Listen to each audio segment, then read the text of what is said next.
I'm the right one. Jesus. Excuse me.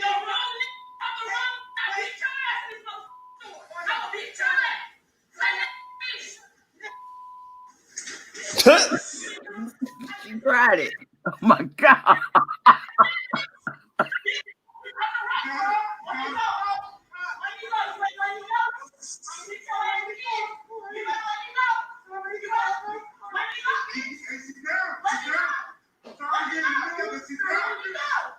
Okay.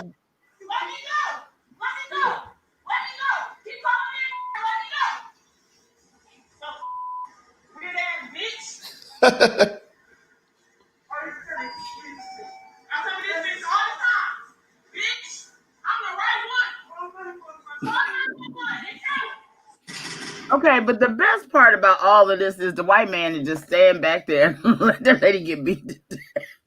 He was scared of the black woman too. He was just standing there holding his look. My biggest issue is, and so now we're gonna get all these out the way. This is our Uncle Tom report, but we renamed it the Uncle Tom Hour. And this is by our favorite Uncle Tom, Terrence K. Williams, who has now garnered a following of 2 million people. So Terrence is talking about how upset he is. 2 million people. Yes. And Terrence is expressing how upset he is at the fact that Newsom, the governor of the governor of California, is giving 500. Terrence is livid because the governor of California is giving illegal immigrants and migrant workers $500. Oh, Lord have mercy. So I'm sorry, guys. So this is our Uncle Tom report, and he is livid. He is livid, guys. So I just want to follow Terrence because I think he's hilarious. And there's a small part of me that honestly thinks that most of these extreme Black conservatives are actually normal, but they realize that they can be famous and like get like the fame just ain't even worth it. Listen, we gotta talk. I need everybody to come in. I'm gonna give everybody a second to join the video because it take a while for people to get the notifications. But nah, this ain't right. This is not right. I'm telling y'all, I'm waiting for some people to come in. Y'all, come on in. Everybody come in. We gotta talk. Come in. We got to talk. This ain't right. This is not right at all. This ain't right. I don't care what you say. This is not right. This is not okay. Okay. What in the HELL is going on? Seriously. What in the HELL is going on with the governors of the United States of America? Do y'all not know the California governor, Newsom, whatever his name is? Hold on, because I'm pissed off. This man is giving $500 each to illegal immigrants. Why in the world is he giving illegal immigrants money? That's what I want to know. Why are they giving illegal immigrants money? I am totally confused.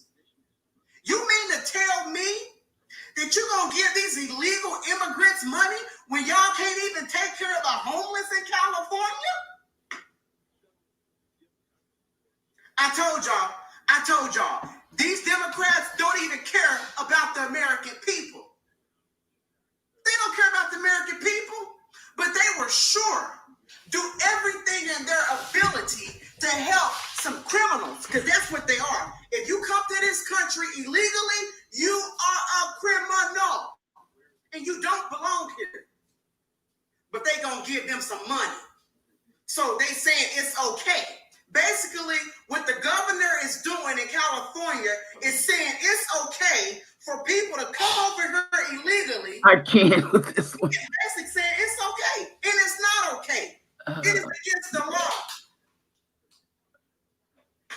What law? I have heard it all. It's people right now. It is people in America that need help right now. That are not getting help at all. But y'all gonna help. Andrew Caldwell, that's a good one. Pissing me the hell off. That is the dumbest crap I have ever heard. Come on, really, Nikki. So y'all just slap them on the wrist. They come over here illegally. Some of these illegals can be drug dealers. Some of these illegals are drug dealers, pimps, rapists. Pimps, really? Never seen a pimp work or steal. I can't with that one. Y'all gonna give them money? That sound real stupid. Really. And giving some undocumented workers money. No. That's not right. So if that's okay, if it's okay to come here illegally, if it's okay to be an undocumented worker, then why are y'all arresting people who steal money and rob people? Why are they not considered undocumented thieves or something, huh? Why not? Right. Just come on now. That's just so stupid of y'all. Okay. Nikki says she got right. It's so I can't. Right. Sandra, I'm with you. I can't. I just can't with him this morning. That is just it, pimps. He be okay. Hey, ain't no pimps working the fields. Okay. At all. They might be working the women in the field. They ain't working no damn fields. Oh, Lord have mercy. He has to be a paid actor. I can't. I hope, Melinda, that he is a paid actor. Jesus. So good morning, Sandra. So the interesting thing about this guy and the fact that they are receiving so much, I mean, he has 2 million followers. And that, I couldn't even follow him for the, it's not really even funny. But people, racist people like that kind of thing. The very same Democrats in Congress are the reason most Americans receive $1,200. Yeah. Amen. Yeah, this dude is a Trump. Yes, Ronnie, he is. I can't with that. I just don't. That's okay. I'll let you call him that for sure. So many. Yeah.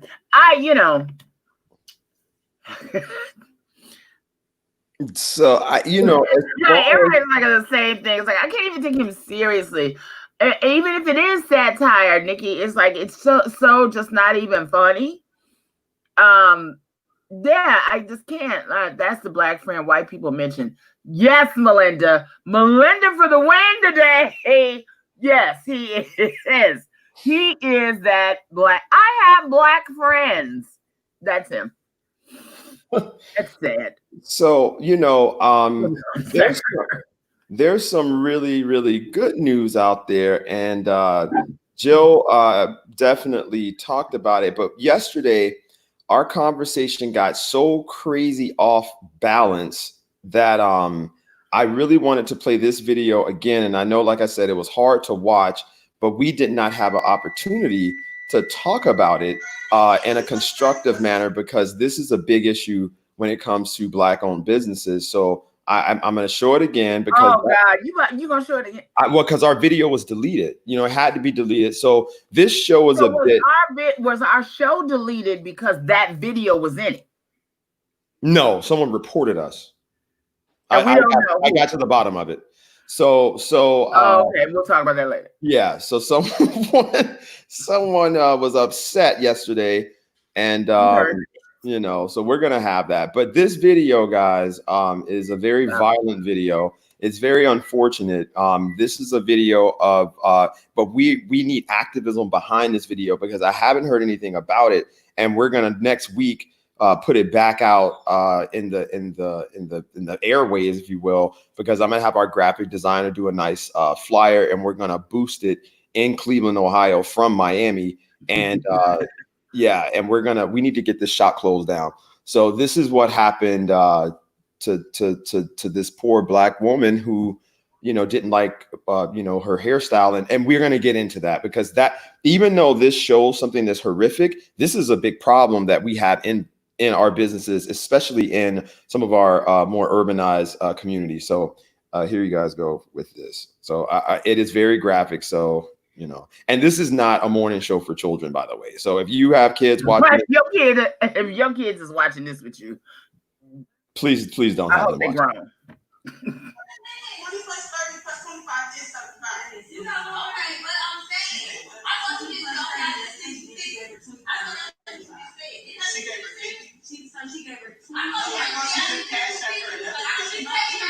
So make a note that we need to get to Lawrence's comment.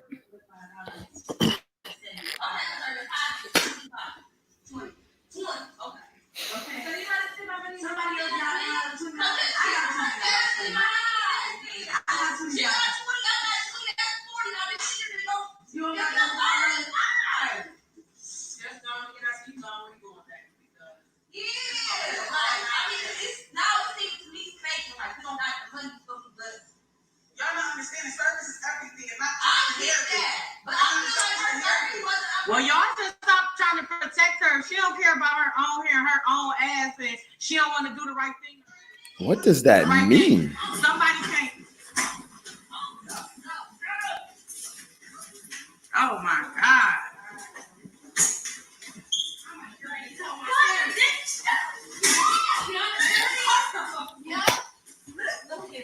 Oh my God. That's all you had. Oh my God.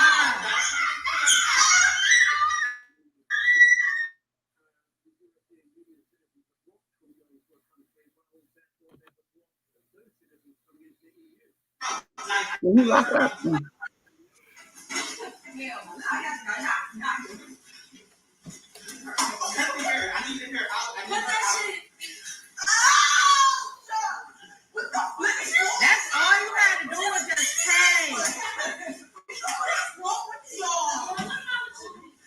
Did it stop or? So there's yeah. So we're gonna we are going to go to that conversation right after we've dealt with this comment that Jill wanted to deal with from the previous video. Yeah, Lawrence says, for as much as people don't like the messenger, the message is there. Illegal immigration has stifled the African American community for decades, and I'm Haitian American out of Miami. I can objectively tell you that. Listen, that is a huge falsity. Yeah, Lawrence, the job we double down on it, Jill. There you go.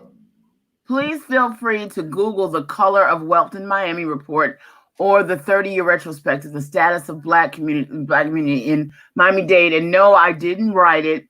It's just information that we don't want to talk about. Listen, you might, hopefully you're a new guest and you know that there's nothing that we don't want to talk about. However, I think, and we will read the report, but on the initial comment, that is an often used line of defense for why, certain African Americans are not in certain places. But that just wholeheartedly is not true, because the industries, for the most part, that we're talking about, the people that they're referring to, that he's referring to, are migrant workers, and they're doing jobs that we gave up doing a long damn time ago. So if you really think it's a lot of Black people out there picking corn and oranges and everything else out in Homestead and the Redlands, then you are sadly mistaken. I suggest you go out there and take a drive out there and see who is doing that. We weren't doing that work. So all immigrants, I think, add to the mix and, the culture of America, period. Haitian, Jamaican, Colombian, Mexican, we all play a role. So I don't buy into that. Oh, because they came, now you don't have this. I'm not trying to hear it. Because they came, we stopped picking oranges and then went on to some other shit. That's my 17 cents on that one. So, back to them bitches pulling out that girl's hair. So that is the most nasty, egregious thing. I mean, I just don't have no words for that. I just can't. I can't even imagine what kind of women those are. I just, like I said, that woman is going to. They pulled a fresh weave out of her hair. Her natural hair will probably never grow back. So this oh my goodness! I'm so glad you brought up horticulture. Cause we were having that conversation at the sky. Oh, that's right. Star actually didn't come to the sky, but yeah, we're not even taking up horticulture at our HBCUs. We were talking about that because I did my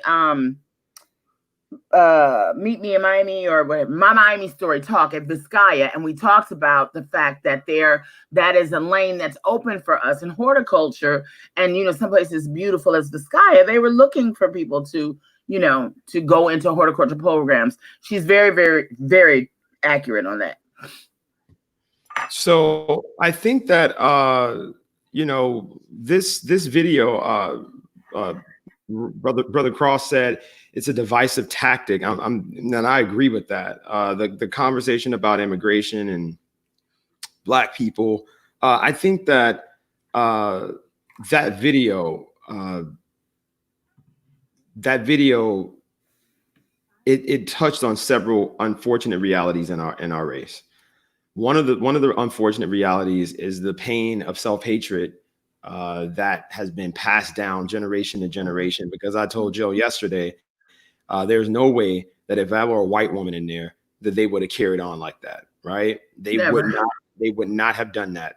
That's number one. Number two, they were haggling. If you listen to the video again, they were haggling over prices and money and things of that nature. And it was such small amounts of money. It was $30, $25.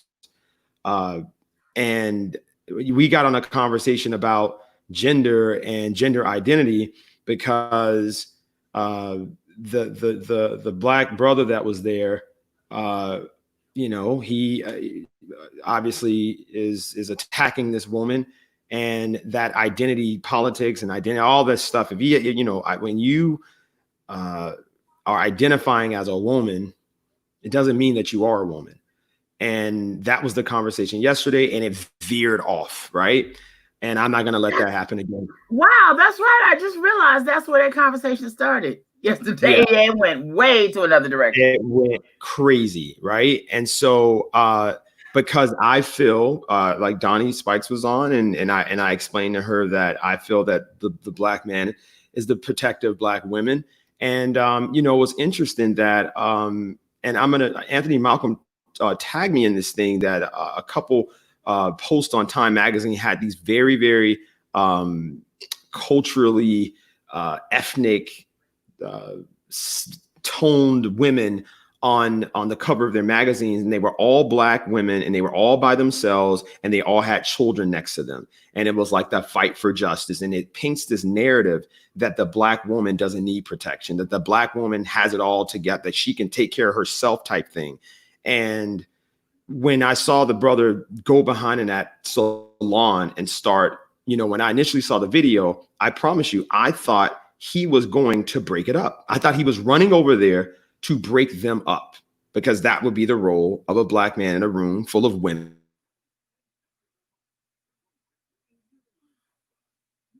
Oh, that is Star X freezing. Fighting. He started. You say what?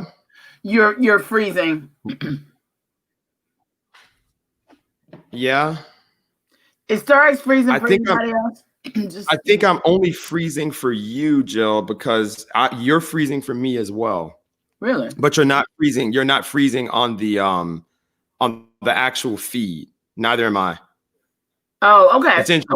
It's just us. We are seeing each other freeze, but I'm looking at it on. Oh wait, no, I am freezing.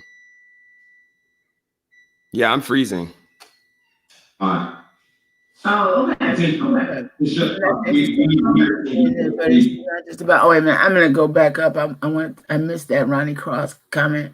I'm looking at the comments, you guys. Hold on. Okay. Yeah, they said I was freezing. I'm gonna go back up. Hi, Adele. Hi, Michael Hall, Tiffany, Paul. Am I still freezing, guys? Aisha, am I pronouncing your name right? Huh? Yeah. Am I still? Yeah, they're saying you're like having these intermittent freezes. Where did my sweet Sandra Tires go?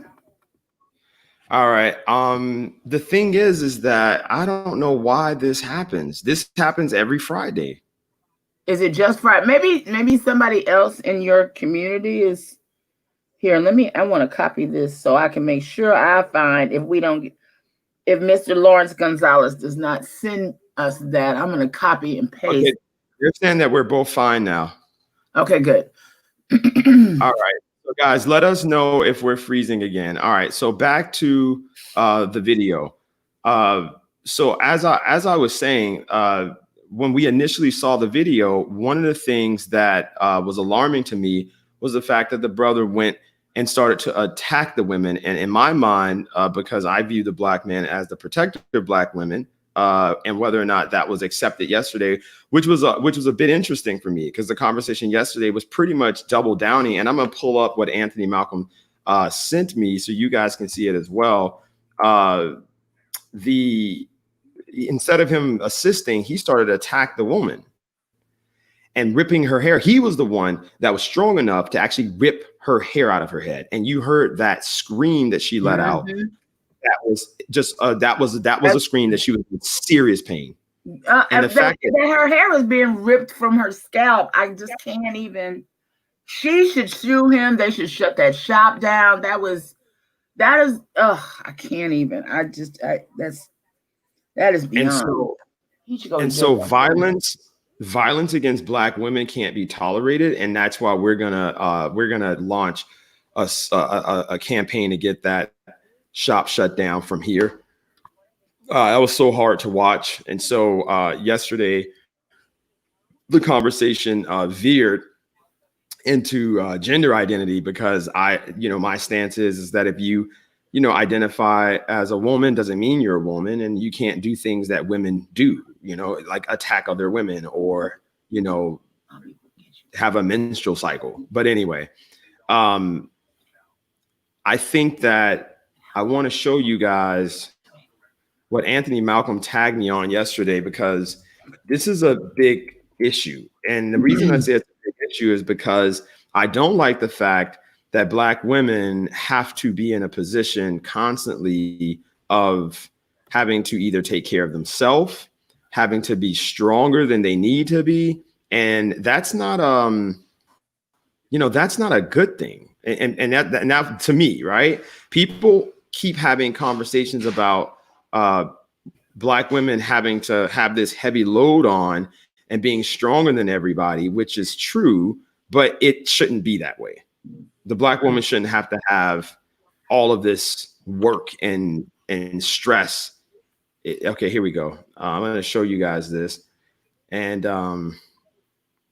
if someone says, do you know for sure how they identify? No, I don't, Miss Brown. I don't know. Like I said, from his mannerisms and the way that he was speaking, I don't know what he identifies as, but I can tell you that that is not what, again, right? If I comment on that in any further way, it'll literally derail our show today. So I don't know what he identifies as. All I know is that he's a man and he's beating a woman. That's all that I know. All right. So I'm going to pull this up. And I want you guys to give me your take on this. So this is what Anthony Malcolm on the show yesterday sent me, and I'll make it a little bigger so you guys can see it. Thank you. All right. So here we go. It says, here's the latest Time magazine cover along with another Time magazine cover and the Rolling Stones cover. I keep telling you guys that imagery is everything. They keep using strong brown to dark-skinned women without the man on the cover. Look at the skin color. Look at the facial features, wide nose, big lips, round features, and tight curled hair. Basically, the average Black woman who do not look mixed or racially ambiguous. There is reason they don't use mixed or racially ambiguous women or men of these covers, because they know that pain, strength, struggle, suffering, and everything Black is more connected and felt when the images look like the below, which is the majority. The problem with this is that psychologically, average Black women with these facial features and skin tones are automatically deemed tough, too independent, hard, rough, don't need help or a man, while they portray lighter skinned, mixed, or racially ambiguous women as prissy, soft as a flower, sweet, and always needing help. These images suggest that these women are left alone with no protector to face the pain, struggles, and hardships of being Black and suffering alone. And so here are the covers. That's one. And now this is the opinion of this person. That's a bit much. Two. And why does she have one glove on? What is this? Was this an actual cover? Yes. So this was the cover of Time.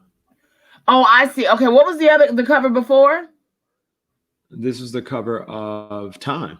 Those two were Time, and the last one was Rolling Stone. Both were Time. That's why I was thinking, was it two different covers or are these two different times? That's the biggest baby.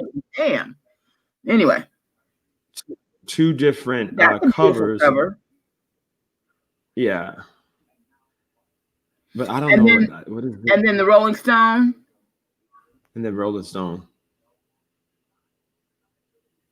I'm off. Okay, so wow. So now, I mean, just my thoughts.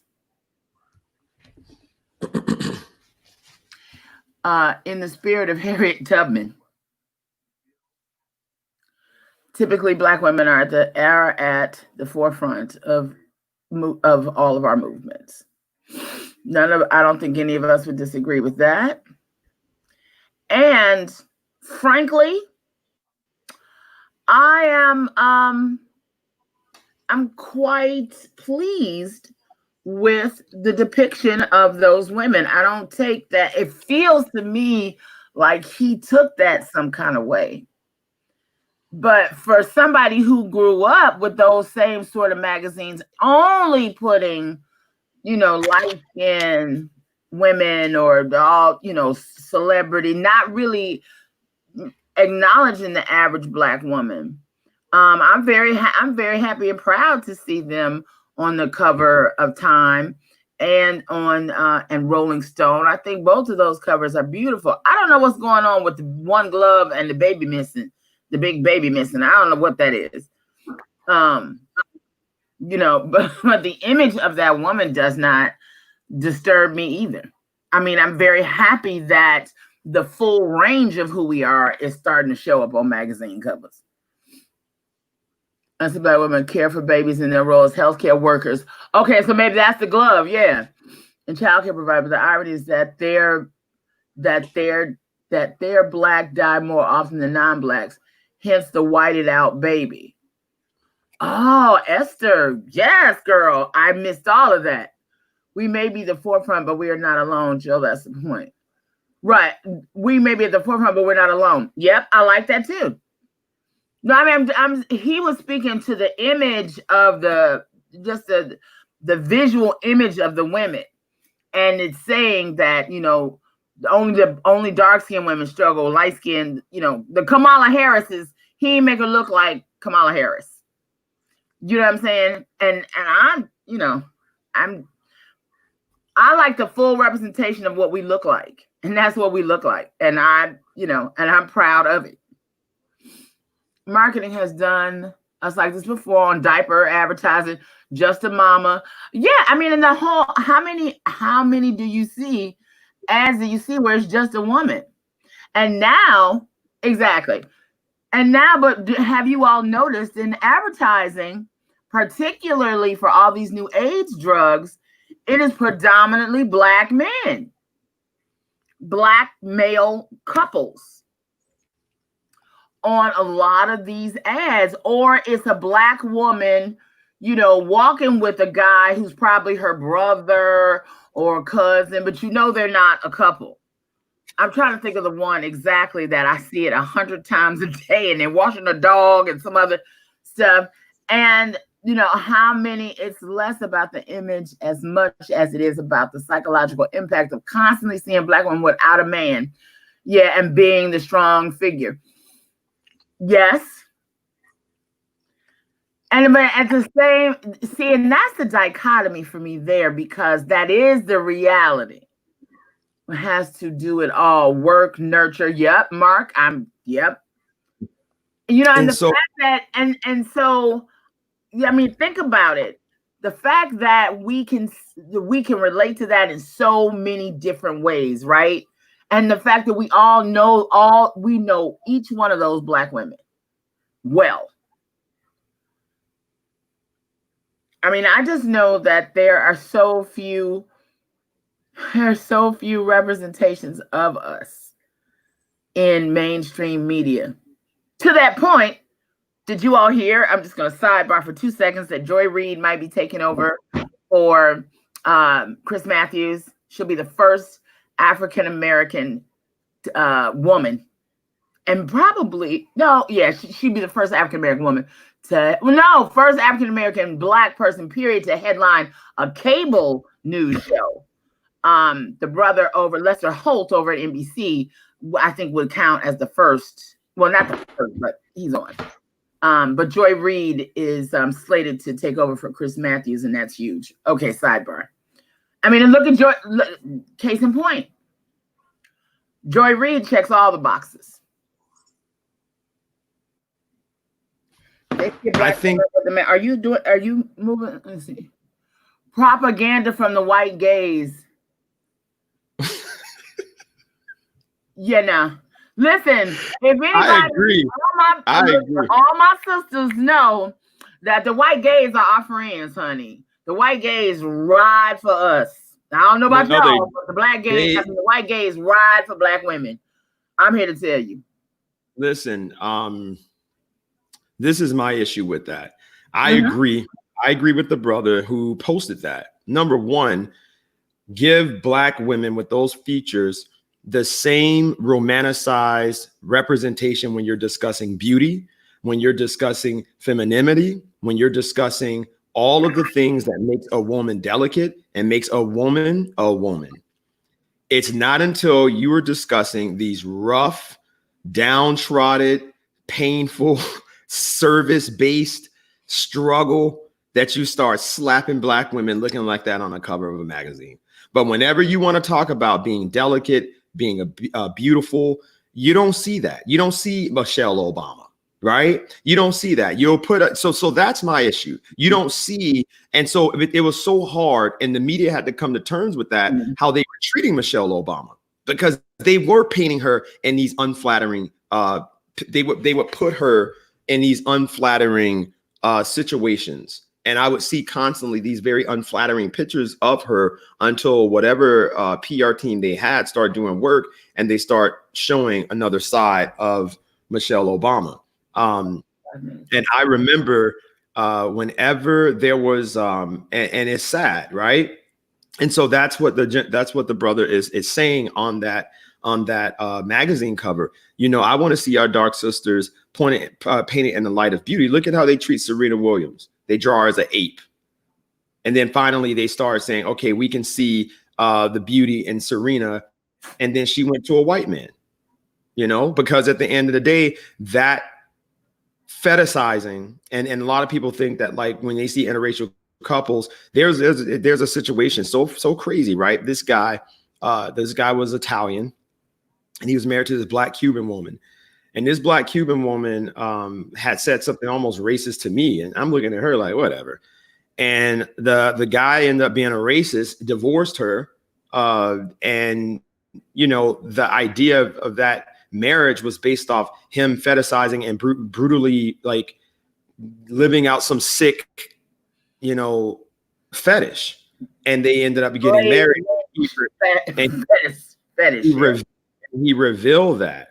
He revealed that. I think that Time Magazine and Rolling Stone and the people that put that up, they probably had a field day designing that cover, And so my issue is that we were talking about, gender issues yesterday, but one of the bigger issues as well is the fact that the heterosexual Black male is literally being stamped out. You might as well, if you are a conservative Black male or a traditional Black male, you're going to have a hard time in this country now, because you're not going to get support from any fucking body. You can only get support from Black women who feel the same way that you feel, and they will support you to the day that they die. And that's why I'm successful. I am only successful because of Black women. And now it's a large group of Black women. I lost yesterday, Jill. I lost 31 followers. I lost 31 followers because they didn't like my views on one single issue. And so I didn't even check. I didn't miss them. I had to check when I saw that woman, she didn't respect us anymore because, we didn't agree. She didn't respect us in the first goddamn place. She was just waiting for something and be like, see, that's it. That's why I can't stand them motherfuckers. But whatever. And so when no one talks about the Black male is so tarnished that at least we can have a conversation on the dichotomy of how Black women are treated and deal with that, because the Black male will never be that will never be resolved, right? Like if you are a Black male and you say, hey, look, I believe that the Black male should be the protector of Black women. I believe that the Black male should be the breadwinner of his household. And I believe that if I start saying that stuff, guess what? Gay Black men are going to hate everything that I say. Why? Black women. Oh my God. That's because it's knocking against the narrative. If I say that the Black male should take care of the Black woman and be the head of the household, right? That means that is a heterosexual relationship. And then I'm not against same-sex couples, but just me saying my belief is that the Black male should take care of the Black woman and be the head of his household and the breadwinner, and that the nuclear family is important. Me saying that alone will literally cause people to hate my brand. And I didn't know that I said anything wrong, but when they start attacking what I'm saying, then I realize, like, from their perspective, it sounds like because I believe this, I don't believe what they believe. And so now but that would denote that they believe that Black men should not be the head.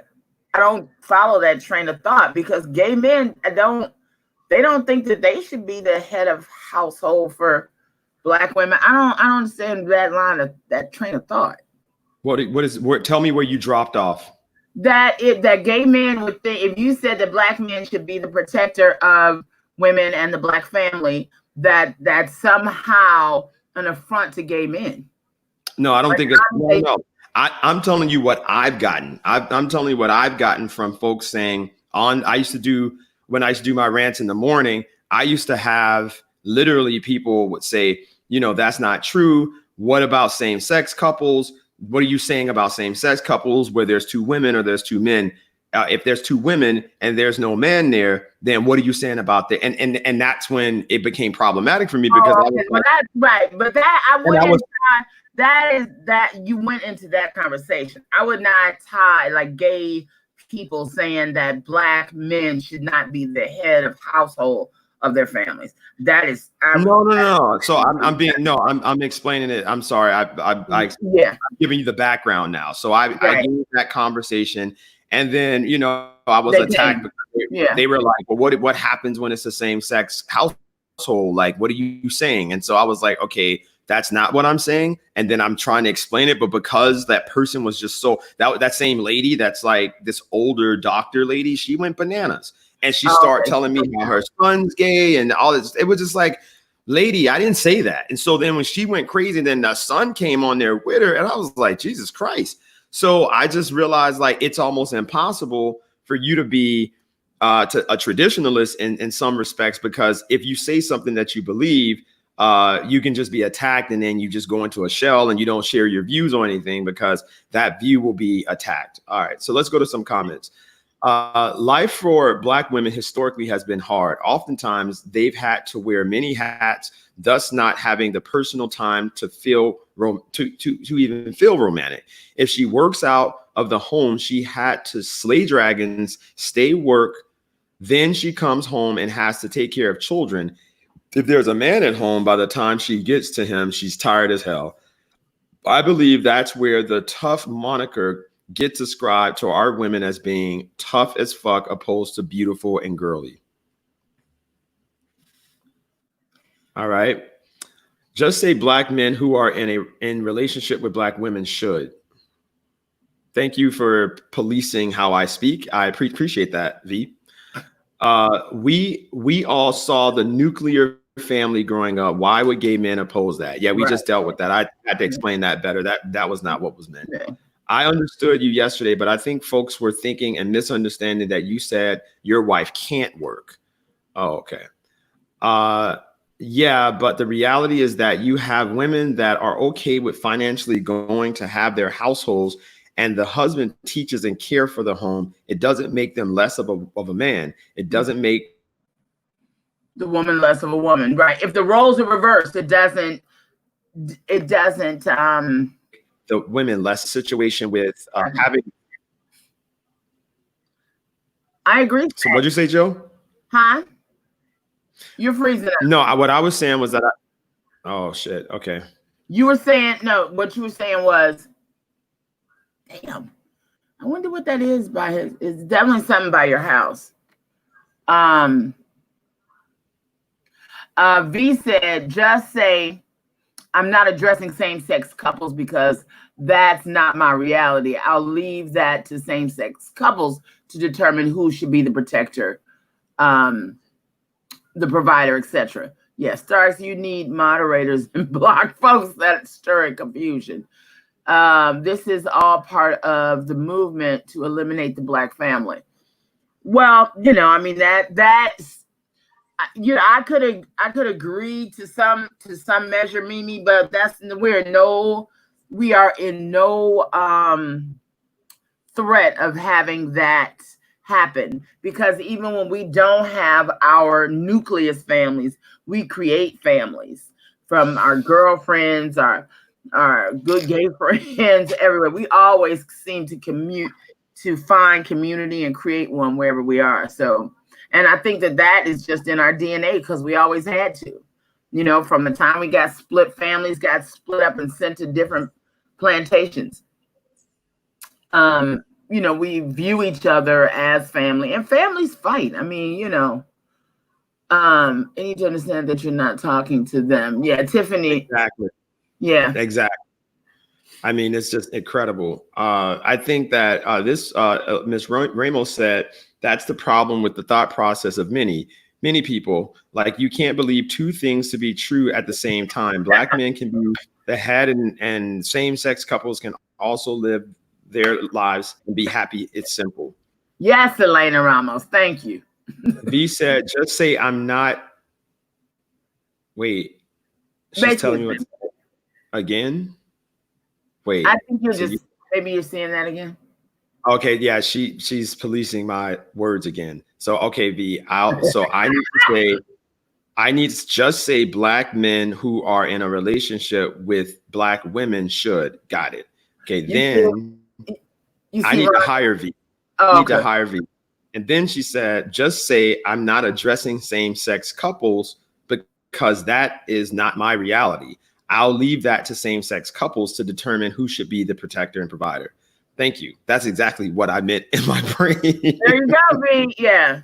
Well, listen. Oh, God. You need to bring V in while I'm working. No, seriously, because she'll keep you out of trouble. Serious. All right.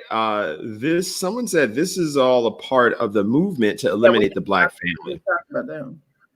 And who said Dr. Francis Cress Welding told us what's going to happen. Those of you who've not read her work might want to. Hi, Adele. The nuclear vaccine is suffering. That is by design. That is very true. So, Trevor. Trevor. So what happens is that are we clear, guys? Because Jill's breaking up for me. I want to make sure. Do you guys hear me well? Yeah, it's every Friday. I'm gonna talk to StreamYard and see what's happening, or maybe there's I don't know. Maybe there's just a lot of activity on Friday. I don't know. Am I breaking up for you guys as well? V said yes. Thank you. All right. So next week I'm sitting in for James T. And those of you in Miami know that his show is on from 10 to 3. So I'm going to just go to the station early and then do 9 to 9:50 with Star X. And then Nikki said we'll have guest hosts. They're saying you're clear, but I guess I'm not clear. Okay. Am I clear? Yeah, no, they're saying I'm good, but you're not. Hi, Mackenzie. Can you guys tell me if you can hear and see me okay?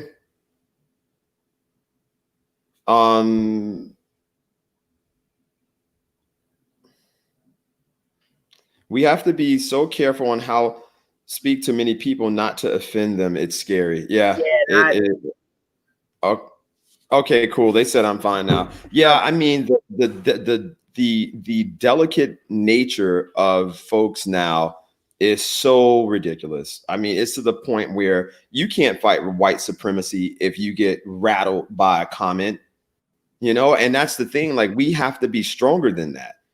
I can't get rattled by comments. I can't get rattled. I get rattled when those comments are examples of something that's actually happening to me. So if you're stepping on my neck and then you call me a name, of course I'm going to be mad. Or if you're taking away our rights and you're saying bullshit, then of course I'm going to be mad, right? But if it's something that has no bearing on me, I would want to have a conversation about it. And I think that what we showed you guys in reference and what the brother said about how,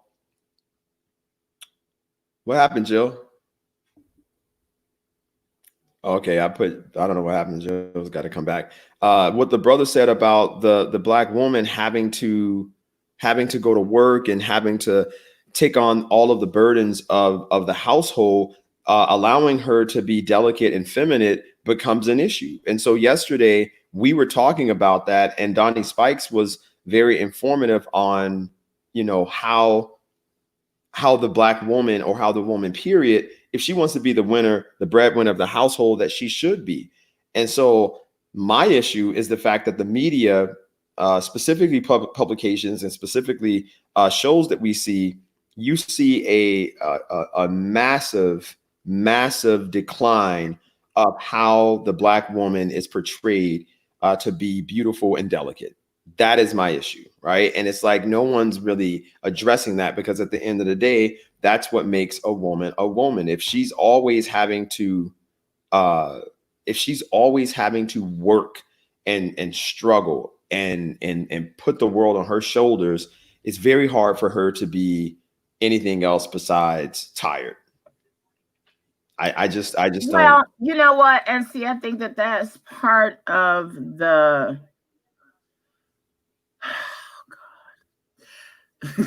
It's almost so heavy to even say.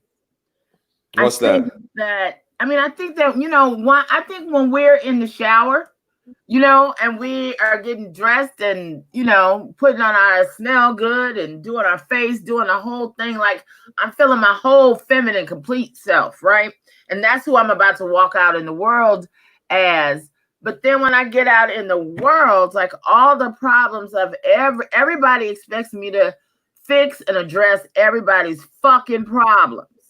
Like, and you go to work and the crazy white bitch that can never get her life together. Oh my God, I gotta tell you what happened to me. And you gotta listen to her ass for 20 minutes. Because if you walk away and be like, girl, I'm busy, ain't got time. Oh my God, she's just so rude. I don't understand why she's so rude. She goes back to her desk. Them bitches have a conversation for 10 minutes about how rude so-and-so is. Well, it's the, I don't think Black people like us, this, that.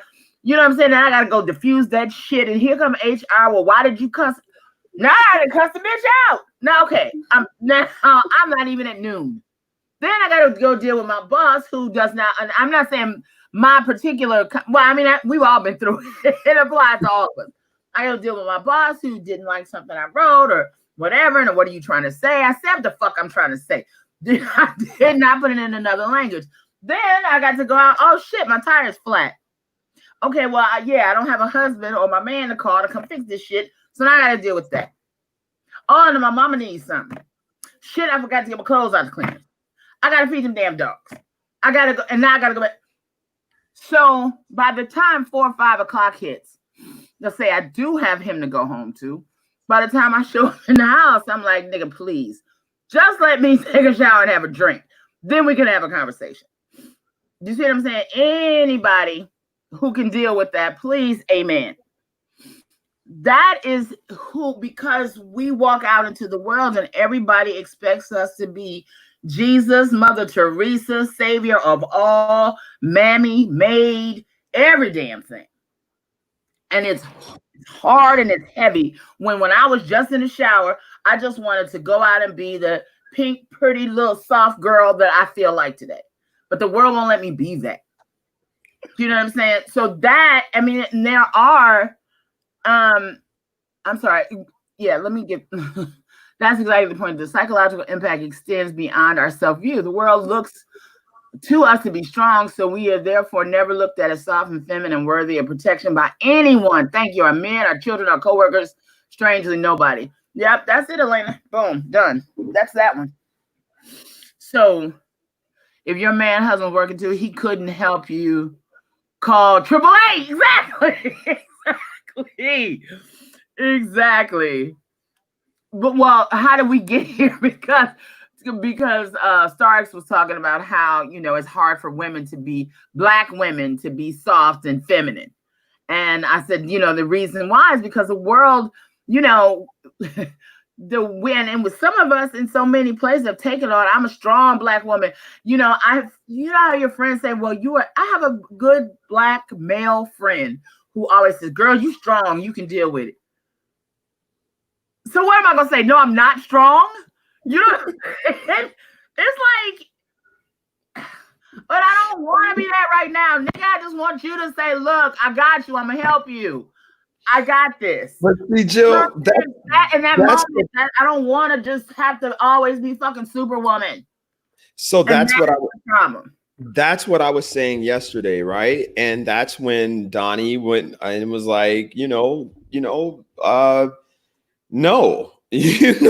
And so my thing is that I view all of my female all of my female friends, right? Which I don't have a lot, but the ones that I have that like that don't have husbands, you know, I'm that guy. I'm their brother. So if they need something, I'm there for them. I think that I think that a lot of Black men who someone said, how did we get here? I think that right.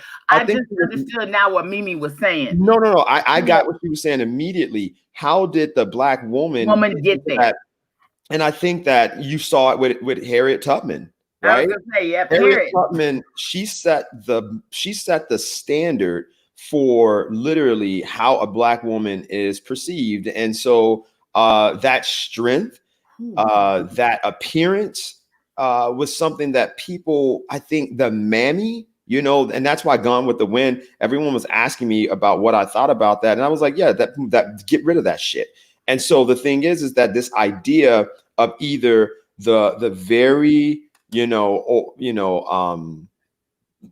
very loving, nurturous, large Black woman that's just like, that's why when you see, I remember I was having a conversation with this white lady, and I was younger, and I never forget, she said this to me. She's like, I just love voluptuous Black women. You can just trust them. They're so I was like, what?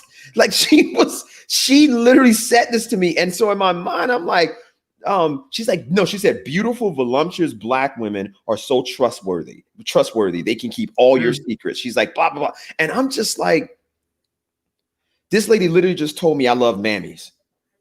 She literally just said that in my face. And so I went crazy on her. The idea of that. She loves the idea of that. So you got two iconic things in your mind about Black women. And you know what?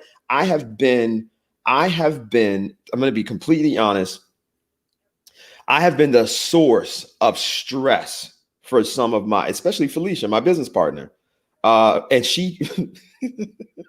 Felicia has to remind me when I'm going crazy on her. But this is the problem. And this is what I'm saying. Jill, you answer this, right?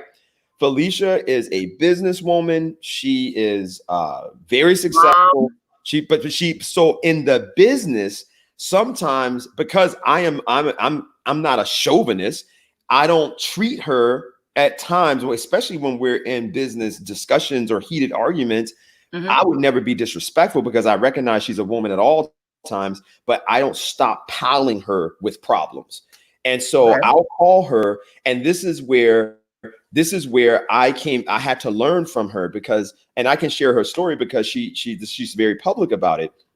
Felicia is a mother of 2 children who were both born premature, and she had to work very hard to ensure that the children were not only taken care of, and her husband, Derek, is amazing, but she still is the face of our organization. So when we're flying out of town, when we're doing this, I'm still saying, like, Felicia, I need you to do this. She has duties. And one day, just what you did, Jill, she lost it on me. She was like, Starix, you are not my child. You are not my husband. You are not my father. You are my friend and my business partner. And you're like a brother to me. And you should be able to take some of this off of me and not piling it on me, because she's like, I'm dealing with all of this. And she just lost it.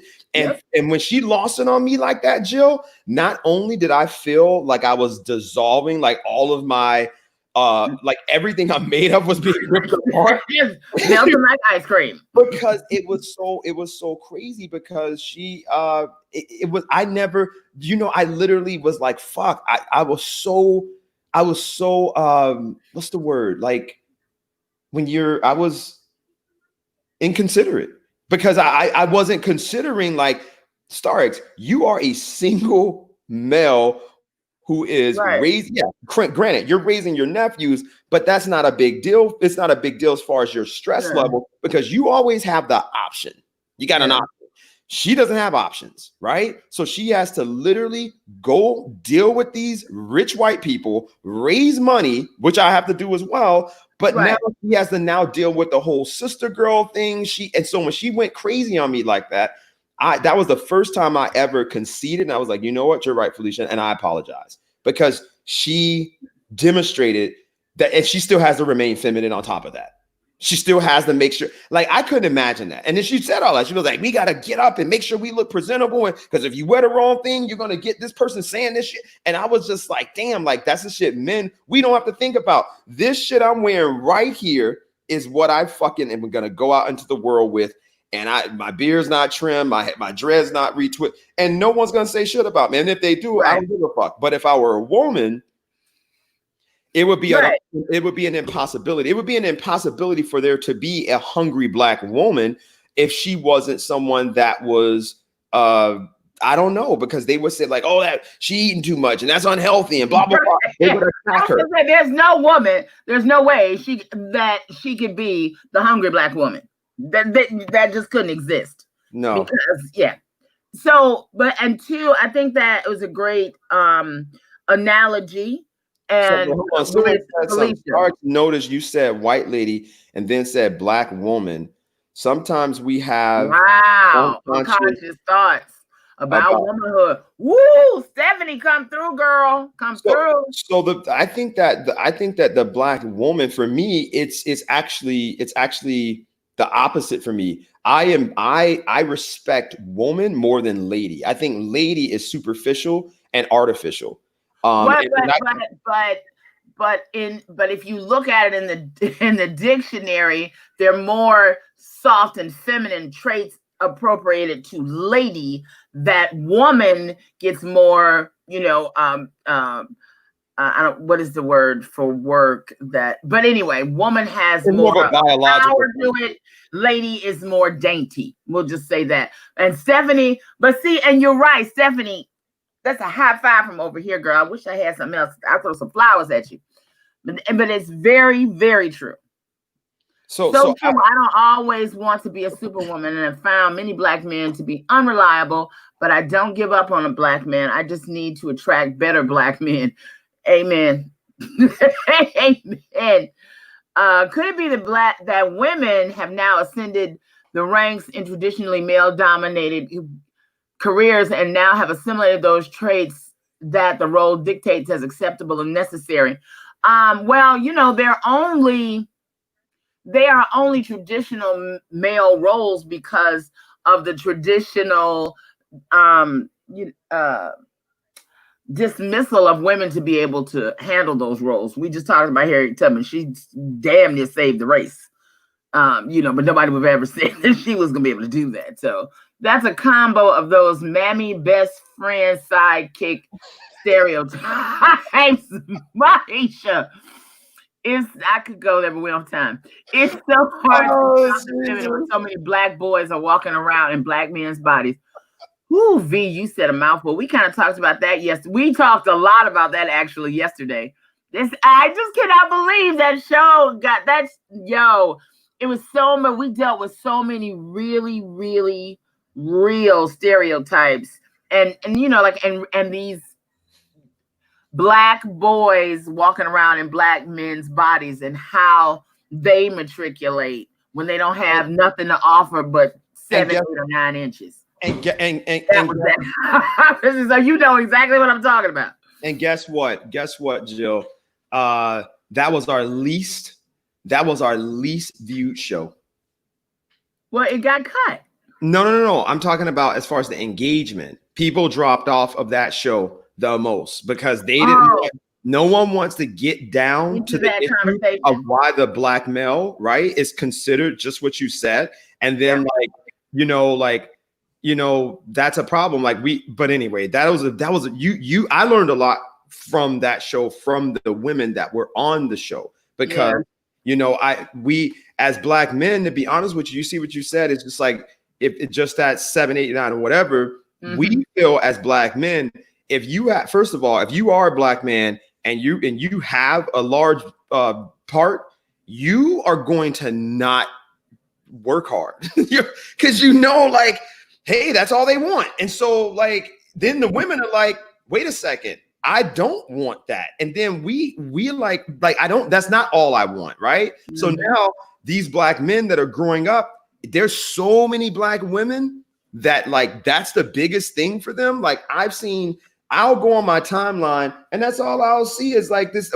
It was this horrible lady that was going bananas about that. She was like, oh, all the big dick black guys are broke down and you got to take care of them. And then the small dick niggas, you got to fucking, I'm just like, what is this? And so now if I'm listening to this woman, not only am I like, you know what, as a black man, is that all that I am? So now I'm just going to start dogging women out because I'm like, they don't care about anything anyway. So that's the cycle. And then when you add to that whole tradition that Boosie's talking about, that's how you end up with that man who, 8, 9, standing on the corner with a malt liquor and doing half the women in the neighborhood just taking care of him. But then why do the women allow it? Because she just had that whole day that I just described. And she came home after she was there till 8 o'clock getting her car fixed. She stopped at the little corner store to get her little wine cooler, and there's his ass. And he got a joint, he got some weed, and he gonna be funny for a little while. And then, oh damn! So what was I thinking? So what is your advice? What is your advice for all the black men who are not 7, 8, and 9 inches? And and they got their shit together. What about those guys? Because then they go to the white women, and then the black women talk shit about them. No, the black women you can have his raggedy ass, okay? Because it's big, but he don't know what to do with it. So have him. We good over here. Get him off our corners. That's hilarious. So yeah, I'm sorry. Let's go to some of the comments. She said it's hard to be soft and feminine when so many black boys are walking around. That was the comment. Okay. Yeah. All right. We say women don't allow girls to, but it's a lot of grown ass women walking around that are still 16 in the brain too. And that's another double standard. we are so much harder on immature Black women than immature Black men. It's almost acceptable to be a man boy. Yeah. It's acceptable, but to be a girl woman, you can't. You're done. Yeah. You're done. When I met my dude, the first thing he said, I don't want a strong Black woman. It's hard to be soft and feminine. Well, sorry about that. That's I like we have no choice. It's like we have no choice. It's expected. Harriet Tubman was the figurehead. Thousands of Harriets kept us going through the decades. Amen. Well, she was simple. Yeah. Harriet was. Sorry. I want to know what that is. Maisha, can you go into that? That's a combo of those mammy best friends sidekick stereotypes. Could it be that? Oh, we read that one. We did that. Starix noticed that we did that one. We'll unpack that one at a later time because I'm interchangeable with that. I've said Black lady, Black women, like it's interchangeable. It was definitely unconscious, but I don't think there were tentacles attached to it as far as my views are concerned. But I think but what Stephanie's saying, yes, she is, Nikki. I think what Stephanie's saying is that is so much of what's, our unconscious is bringing to the forefront. Like that's really how you process it. You didn't have a filter on it. Victoria said something that's so incredible. She said most Black women have that mothering attribute, so people use them. It's true, Victoria. High five. It's true. It's so sad, man. I don't know what that. Listen, Carla Hall is. They don't. I think a lot of times people don't realize that we are that way because we enjoy it. I love when people come to my house and I entertain them. Because that's how I was raised. When you invite people to your home, you put out a nice little spread and you have nice music, and that's how we entertain. It's not everybody's like that. So I think people a lot of times take our kindness for weakness and our softness when we are for weakness, and it's not. That is the strength. If you got, female friends that don't do that for you, I'm just saying. The thing is that when she put that, I laughed because I am a what's the word? I not victim, but the person that's opposite of victim, the perp, I guess. Like I am the person that does that, right? I find myself, if I find a Black woman that is motherly to me or like auntie like, right, I will unconsciously use that up. And I will. It's funny because Carla Hall is a celebrity chef that is internationally known and respected, and I just never met anybody like that. I mean, she came down here and she was just like so motherly. Like it was just crazy. Like she was like, and literally it was like auntie vibes. And so now, I mean, we posted, and I'm gonna share what she posted. She like tagged me for the Food Network and put like Carla's favorites, and she put Hungry Black Man's blog on there. Yes, and, and so like I hate to say it, but a Black man and I met Marcus Samuelson's cool ass guy. I would never get put on like that from him. Never. Black men, we don't do that for each other. Black women do that for Black men. Every single Black women do it for everybody. Well, they do it for everybody. When I say they do it uniquely for Black men, because there is a level of the Black woman that says, I need you to win. And I need you to win so that you can take care of me. And that's the point. And it's not me and take care of me, but you become stronger so that you can take care of what we need you to do. Just what you said, like you don't want to be strong Black woman all the time. So I'm helping you so that when it's time for me to be helped, you need to be there for me. And I think that that's where Black men aren't. I think a lot of times Black men, we drop the ball. We drop the ball because we will use you up. And when we get strong, now you forget about the person that made you strong. And that's something that I've experienced, and it's not a good thing. But like I said, I wouldn't necessarily give it a gender so much, because women, and I won't just say black, but women will do that to you as, you know, people will do that to people who are, you know, just really kind of giving in that way. And I find to her point, I personally find that a lot, right? Especially when I was a really heavy gossip columnist, like when people would meet me, I think they wanted me to just be a bitch. You know, they wanted me to have a lot of Wendy Williams characteristics, and I personally just don't. I never did. You know what I'm saying? And so now so I never had that persona. And I think a lot of my trajectory is due to that. If I had been more of a bitch, I probably would have been syndicated like Wendy Williams. But I just not the nature of who I am. And I think that you're a lot more talented than Wendy Williams. I am. You know, but I think that everything at the end of the day, everything works out the way that it's supposed to for you. And, you know, Michelle Hollinger, hey girl, your friendship was, sorry. She said, sorry, your friendship with Felicia is so important and powerful. It's awesome. She could unload on you and you receive it and responded in a way that validated her concerns. That's real. And that's what we need. Safe spaces with Black men to speak our truth.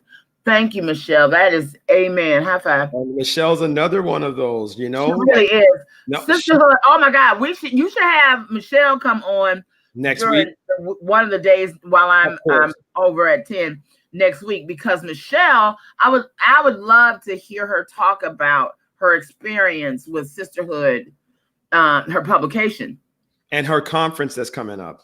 Yeah, I mean, because she really put out a great publication, but she could not find the traction of the communities to support it. I would love to hear her thoughts on that. Because Michelle is so positive that it just, Miami is not a town that celebrates that. I've heard that a lot. And so her soul's too beautiful for this town. It just is. And that's why she left. And I think that you have to have a level of darkness to be successful here. And it's so unfortunate. That's true. It is true. And we can recognize it. And that's a part of like even the way that I move, that I realize like, there's restaurateurs that have fucked me over. I've helped them for free. And in order for me to accept that, I have to have a level of darkness to say, you know what, I'm going to take this and I'm going to say, fuck you, and keep moving.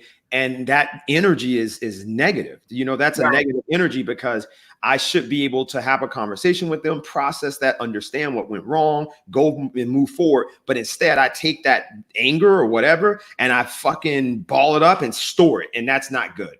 And I think that her publication was just so beautiful. And I would email it out and I would send it out. And even the women she would profile, I would expect them to do a little more.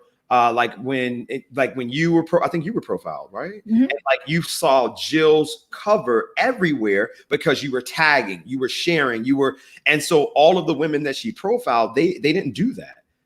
So, and that was what is needed, and it's just like when I started Hungry Black Man, she was there for me every step of the way. Michelle was there for me every step of the way. Every article that I would write, she would edit, and she would I couldn't have written the great articles that I've written if it weren't for her.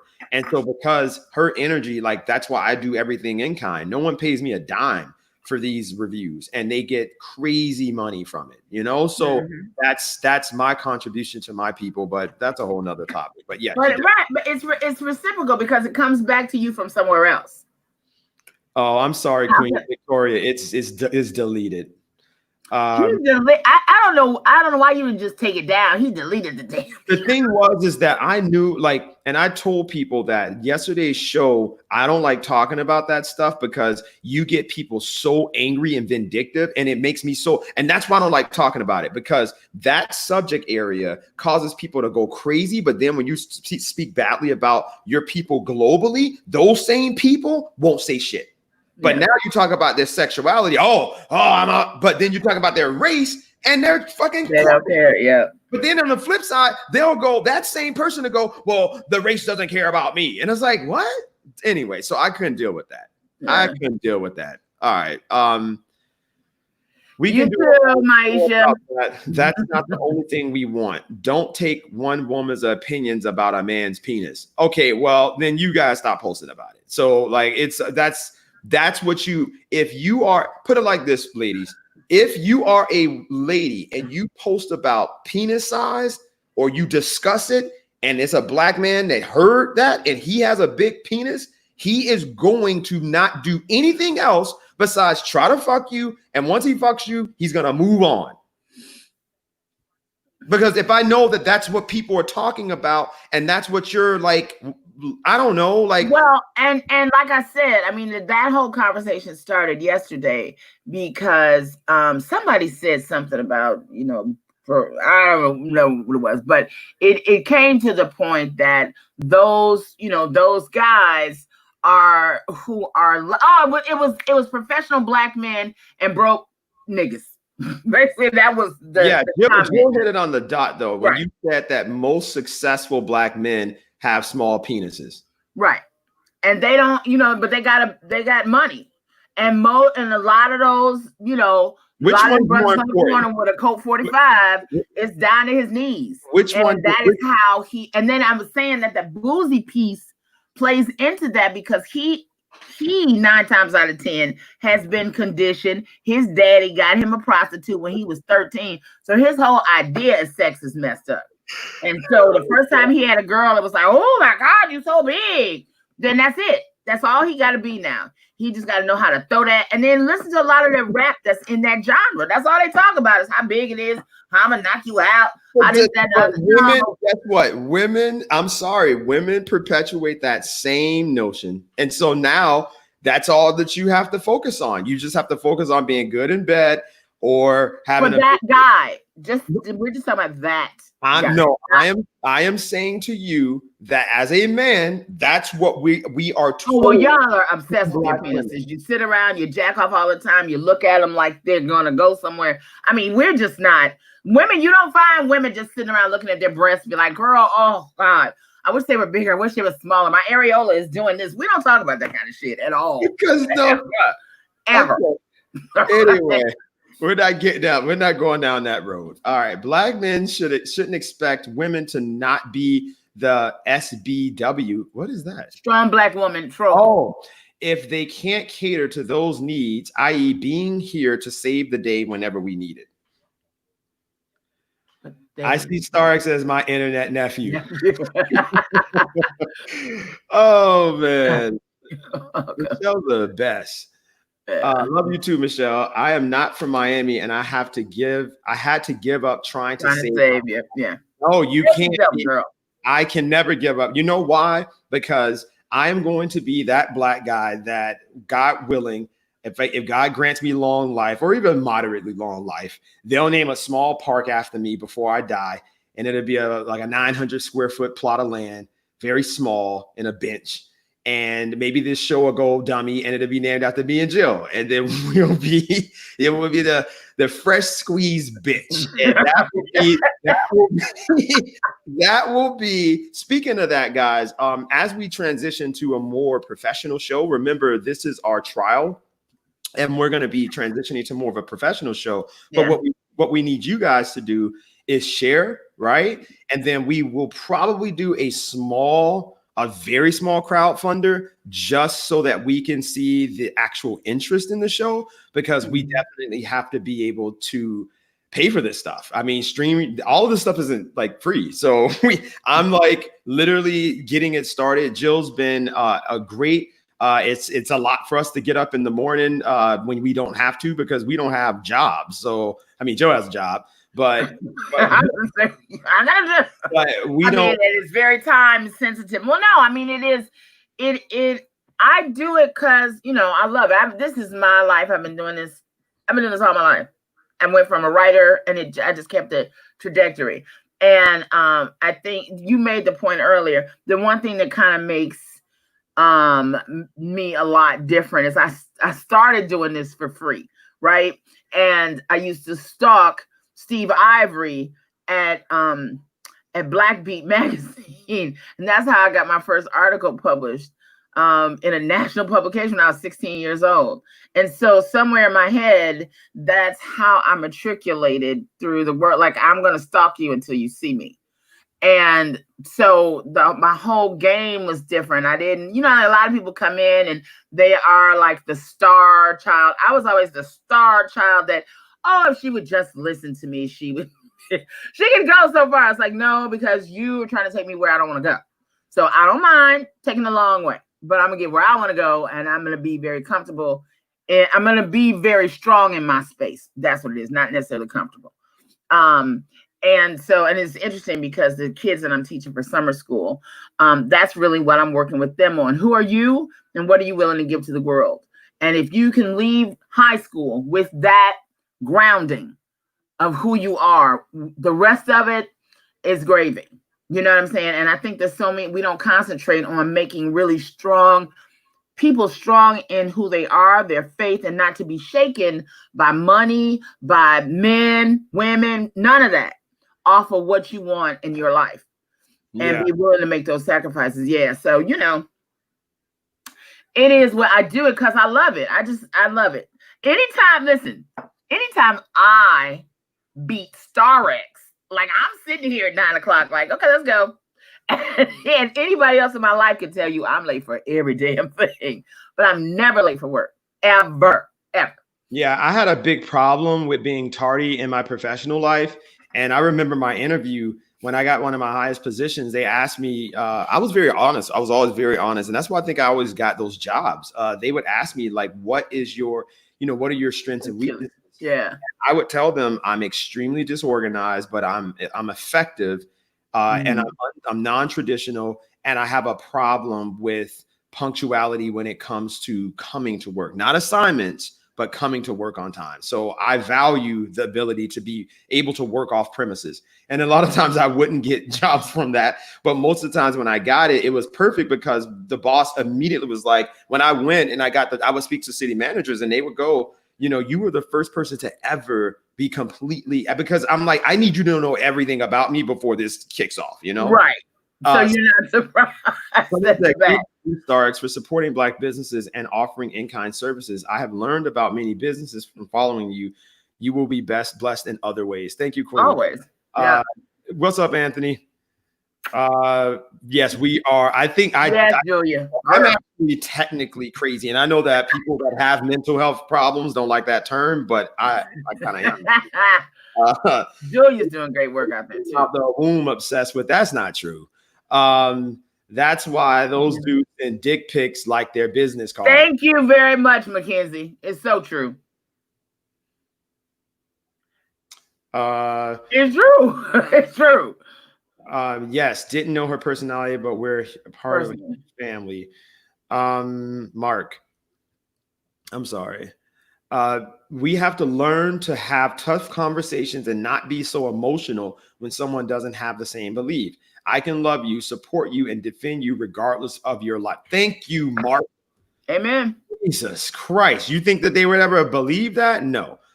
Okay. What teach in school, Jill, and what age group? I am teaching, I have two groups. My rites of passage girls are middle school, and my FACE, which is film,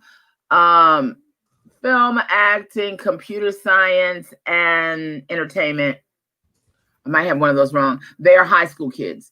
So I have rites of passage is just middle school girls, and the high school kids are all kids that are in, pursuing careers in arts, entertainment, media, etc.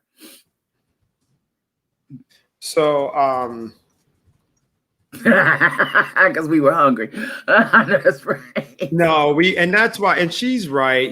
That's why I stopped the dinners. I'm going to start them back up at Studio 3 in Miami Gardens. I came to one of your dinners, that one at your house, and we stood in your backyard for 45 minutes. I was like, I'm done, nigga. Yeah. I know. Yeah, we're going to, and I'm going to start it back up because but I'm a lot more. Wait, before you do that, Yeah. I will share with you, and then you light a candle and think about it.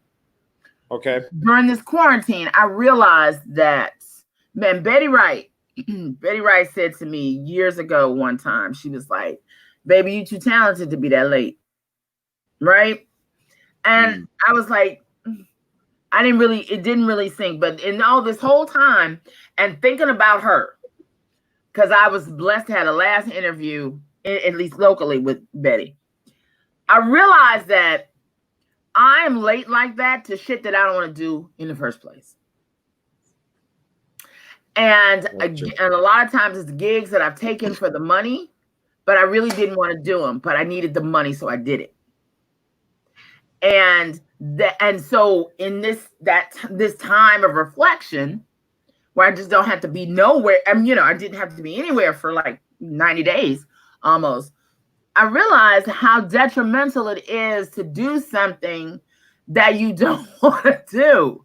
You know what I'm saying? How many just ripples that had. Because when Betty brought it up to me, it's because enough people had said that to her. You know what I'm saying? So like now I'm like, okay, now you got to figure out a way to have what you need, have your needs met with the things that you really will concentrate and do well and not fuck over, and be willing to say, thank you for that offer, but I really can't do that at this time. And don't do shit just because, I mean, that's for me. So I testified and agreed with myself in this house during the quarantine that I won't do that anymore. I won't take gigs that I know I don't want to do just for the money. Because if I spend time with myself, I'll come up with something else that I can do that will bring me the money that I need, and everybody will be happy. So I don't know how you gonna stop being late. Who, me? I am going to stop being late because I'm going to hire people to do the work. I don't want to be the person. And that, you know what, that's the hardest thing. Like, these are the needs that I have that I cannot find people to work. I need a very strong social media savvy person, and not someone that just knows how to pay for ads and do things that I know how to do. I'm talking about the person that understands the tech mechanic of the platforms. Right. So if I say, look, I need a video here, I need some editing here, I need to swipe and do all, like, they never can do that. So I hire these social media firms. I'm like, you're doing the shit I know how to do. Why would I pay you $1,500 for a campaign when you literally are just buying ads and boosting them? And like, no, I don't need to do that. And that's that's why these kids get me so pissed off, because I'm like, you're in college and you have no skills. You hire them for internships, and you find yourself being more stressed doing their work. It's like, no. So this is, oh my God, you don't know what I'm dealing with. But no, I know exactly what you're dealing with. It's crazy. When I'm up at 4 o'clock in the morning trying to lay out pages on my website, I have no business doing that shit. But nobody is reliable. And then they want, or you pay them a lot of money and then they still don't do it. And it's do it the way you ask them to do it. And yeah, it's a lot. It's a lot. So I'm just cutting, taking one piece at a time. I'm not I'm not going there. We'll get cut off with that one. But I'm just biting off one piece at a time. So so I think that's the talent gap. And the talent gap in Black communities is going to be a big. Yes. Someone said hire medium. I can't afford them. And Mike has wanted to work with us. I just cannot afford. Mike is on here. Mike and Dante. I can't. They're on here. What do you mean? Mike was on here a little while ago. Yes, you know exactly what I'm talking about. I saw Mike a little while ago. I know. I've worked with Munch a lot. So Munch, I worked with Munch. Munch is very, very busy, right? And see, so this is the thing, right? For instance, let's talk about like my reviews, right? I bought mics, and it's stressful because I try to tell I don't know what to fucking do, because I got a 20-year-old and a 19-year-old that I keep saying, listen, I need you all to develop. I don't need you just to hold the camera. I need you to go to school and learn this. And I can't get them to do anything. I mean, they just won't do it. No matter how much I tell them, like, learn video editing or be proactive. Like, I remember when I was a rec aide, that was my very first job. And people thought that I was the director because of the way I act. I was 20 years old and I started from the bottom. I literally started from the bottom and went all the way up to the director within less than 4 years, because it was just so easy to me. I was like, and it wasn't that I felt that I was smarter. I worked harder. I just knew, like, if I didn't know something, I'm going to learn it. And so when I was younger, these young people, they have no hunger. They have no drive. It's like you have to literally give them. Okay, this is the experience I have with working with young people. And when I say young people, anyone between the age of 19 to 27, when you give them an assignment, you have to literally explain it to them on a granular level, to the point where you're like, I'm going to do the shit myself at this point. You give them, I mean, so you have two types of, like, and let me give you guys what we're working on, right? So I'm trying to create a site called myblackpantry.com. Okay. Myblackpantry.com will be the source, a one-stop shop for Black-owned culinary products, where now we solve the problem of, well, I want to buy Black-owned spices, I want to buy Black-owned seasonings, I want to buy Black-owned barbecue sauce, but I don't know where they are. So now you go to myblackpantry.com and you have all of these products on one fucking site. Now we're going to take the site and put it into an actual store, and that's Gigi's Gourmet. Gigi's Gourmet, we made an announcement right in Sunrise, is going to be a store that has all Black-owned products, from Black-owned chocolate bars to Black-owned laundry detergent to Black-owned dish detergent to Black-owned toothbrushes. Everything you can imagine will be in this store. So the idea is, hey guys, I need you to spend time on the internet collecting where these businesses are, getting their phone number, getting their emails, send out the email, because our platform is large enough that it's respected, so that they will respond and fill out the online form. That's all that they have to do. It's been a month and I barely have any. It's just like, you spend all day doing. So that was the first assignment. The second assignment was, okay, now that you do that, we now, every time I post a Black-owned business on my site, right, we'll get, 600, 700 comments. Go through the comments, contact the originator, create a list, and then that's how I get the list. So Jonathan does a good job at that. He does an excellent job at that. Data entry and all, but that's the extent of it. So it won't be anything else. It'll just be that. So it's just like, okay, now I'm at the point where when I do a live review, I have people saying, hey, look, Starks, I can't hear you. So I bought some microphones. So now I'm like, hey, hook the mic up, put the mic on there. It's just like, it's like pulling teeth. And so my mic is not plugged in now because what? No, and Jill, right? So even this show, like, I have another young man. This young man is getting his PhD in computer science. He is one of the smartest people that I know. But it's like the work ethic's not there. You ask him for things, it takes days. And so now someone said, I got cut off earlier, but I fully support you all. You know that I think perhaps I can assist in toasting the white bread or spreading the butter anyway. He's our best white follower. So she really is. She really Thank is. you, Audra. That's a good one. It says, that's great. That's a great feel, especially with one of the things that I do in entertainment. Someone always needs a video. People love visuals. Well, I had another. So my thing is that if you guys know any young, not even have to be young, anybody that has the ability to do, and that's the other thing, right? I need an employee. I don't need a company. That's why I told Aisha, I can't afford Medium One. Medium One works for some of the top industry, like vendors. I'm not, I can't pay $200, $300 for a flyer and I can't do that. So now, like, I have a great graphic designer, but I work with Mike all the time when I have the money. If I have the money, of course I'll call Mike. He's the best. Mike and Dante are the best, but I can't afford the best, right? So now I'm in a position where I'm like, okay, I don't monetize my platform yet. That is not what we're doing yet. So now, even with this show, right?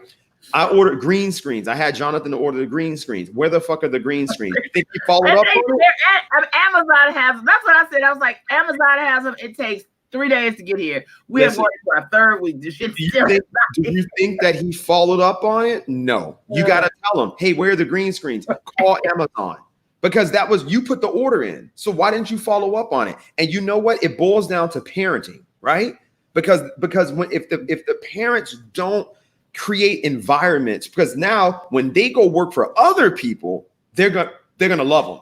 They're gonna love them because they always love them. You know, every time I volunteer or do something and Jason and Jonathan works for them, literally the owner of that business is like, do they need a job?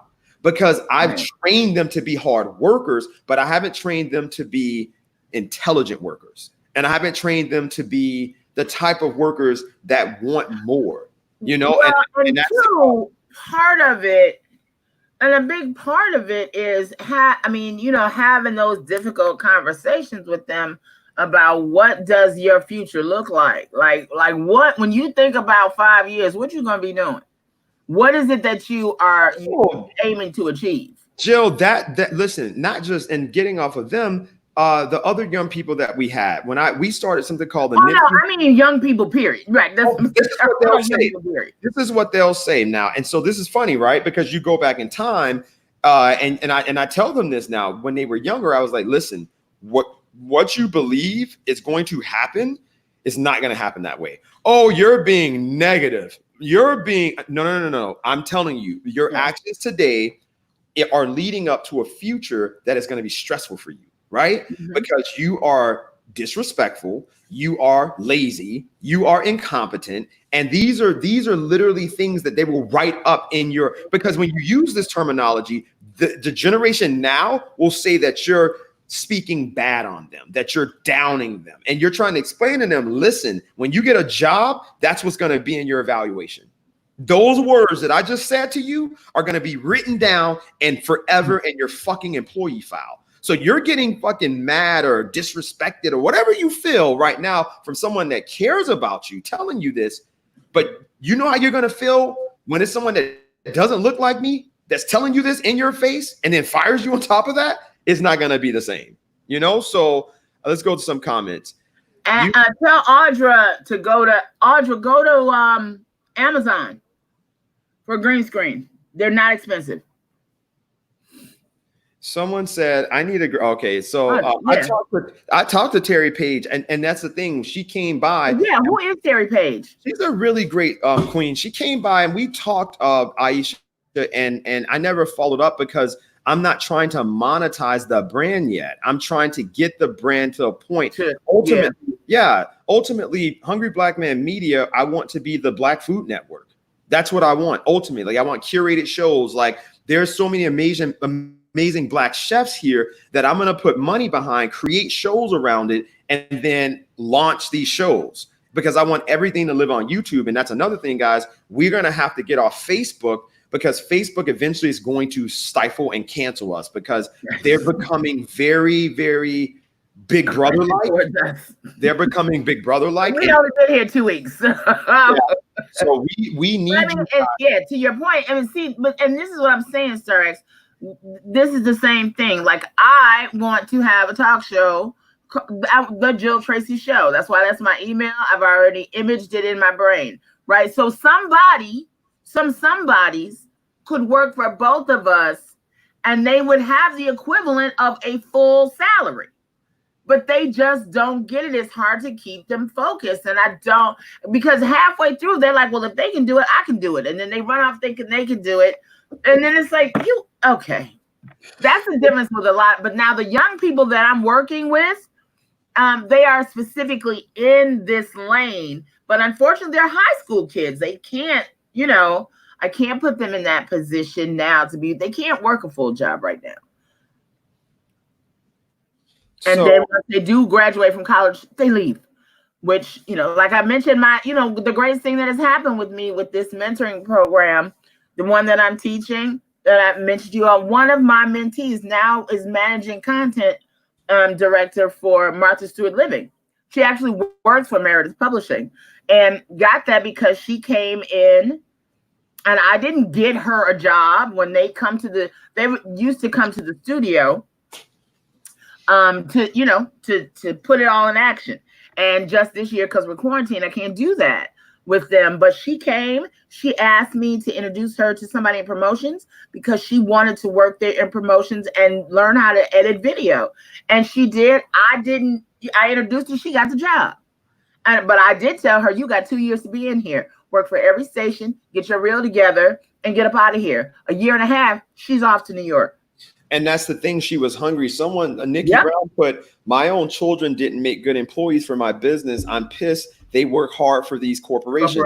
And it was so funny because Nikki, you hit it on the dot, and I don't know what that is. Like, I don't either. That is so sad. I'm telling them, I'm like, damn, if I were a white man telling you to do this stuff, you'll be working your ass off $10 an hour, and you're sitting here in the peace, AC and in a loving environment, and I gotta fucking, like, it's so stressful. Like, even when we go to the reviews, I'm in the fucking car, I'm getting ready, I'm like, guys, you need to learn to be in the car ready to go, and literally telling me, hey, it's time to go. And so Jason yesterday literally did a very good job, and we had a conversation. I was like, you got to keep me on schedule, right? I can't, like, if you see that I'm I'll lose myself talking. Go in there and say, look, Mr. Starr, it's time to go. It's time to, and guess what? He did that all day yesterday, and I appreciated it. But the thing is that I'm going to go to this comment and then we'll get back. Someone said, I agree with the teens being,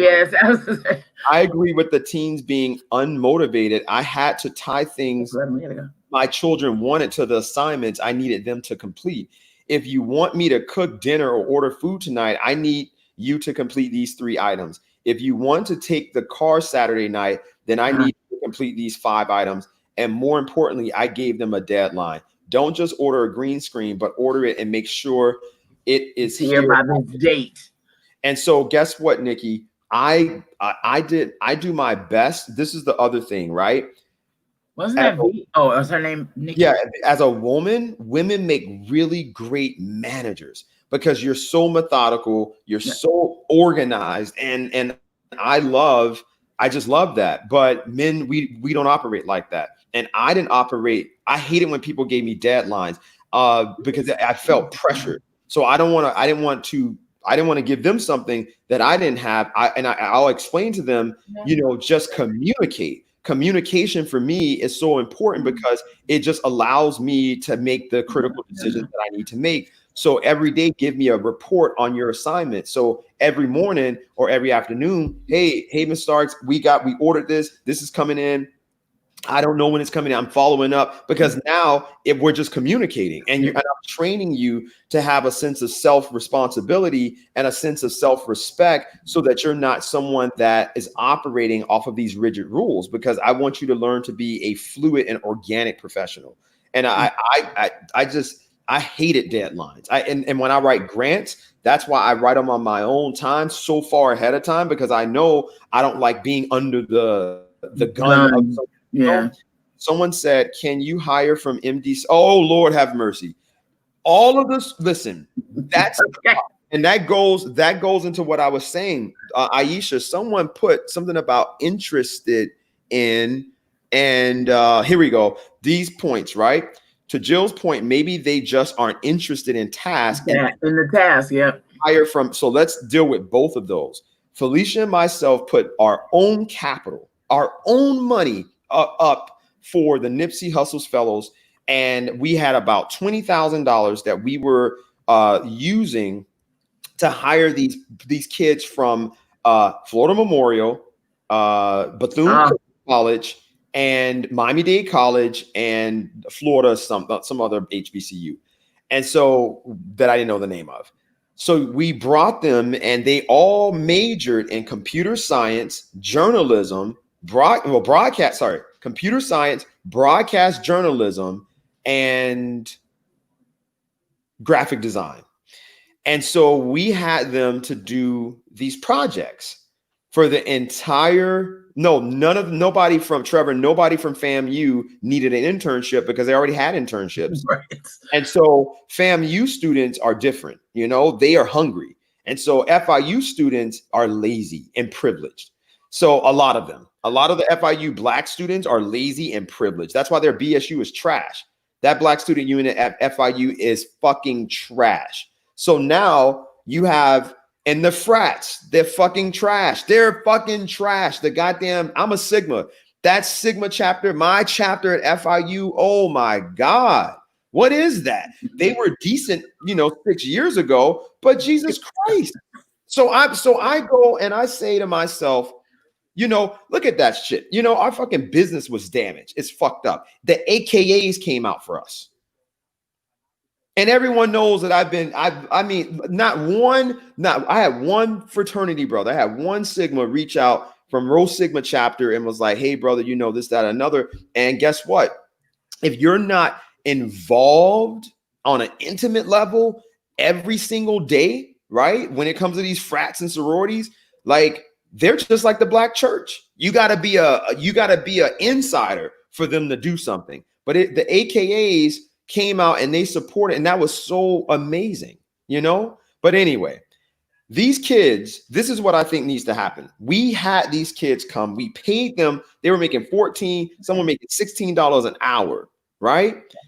$14 or $16 an hour, and they were fucking awful. And so they sat there and didn't do their task. They were incompetent. They had no sense of work. They would take sometimes 45 minutes to hour lunches and come back with food and start eating it. You would be like, are you fucking serious? And we couldn't have that happen. Like I had to leave. I would give them speeches. Felicia would try. Felicia just stopped. Felicia was like, Starx, right. She's different from me. Felicia not gonna keep going and going and going. Once you see you ain't buy shit, I'm out of here. I'm not dealing with this shit. But me, I kept trying. So I came to them. I said, listen, you guys think that someone said, where are the examples for the young people? Lots of older folks are the worst. They want pay for their shitty work ethic. You ask nicely, you get nothing. You ask 3 more times, nothing. Right. So try to show them the example. And then even on the I've even been offended by a lot of black folks that were I don't know the name. I guess it's self-hatred. I don't know the name when you have black people from other places that think that black Americans are inept or stupid or lazy. I don't know what that's called, but I get a lot of that, right? So when I would meet people, they would think I'm Jamaican. I'm mainly Jamaican. That's what I get the most. And they would just be like, oh man, you work so hard to be an American. And I would just be like, what? And so that whole thing is another dynamic for another show. But because of that, I had one of the students tell me, like, you remind me of my father, and African fathers are like this. And I was like, first of all, black Americans are like that. There's just maybe not a lot of us in South Florida like that. But you go up north and we have the same drive. We have the same amount of pride. We have the same, because we didn't get this far and invent all this shit and be this amazing for being fucking lazy. So I don't know where the fuck that came from. But anyway. Well, you have a lot of comments over here. Was that? That was Blue. Nicole said the pursuit of excellence has lost value. Amen.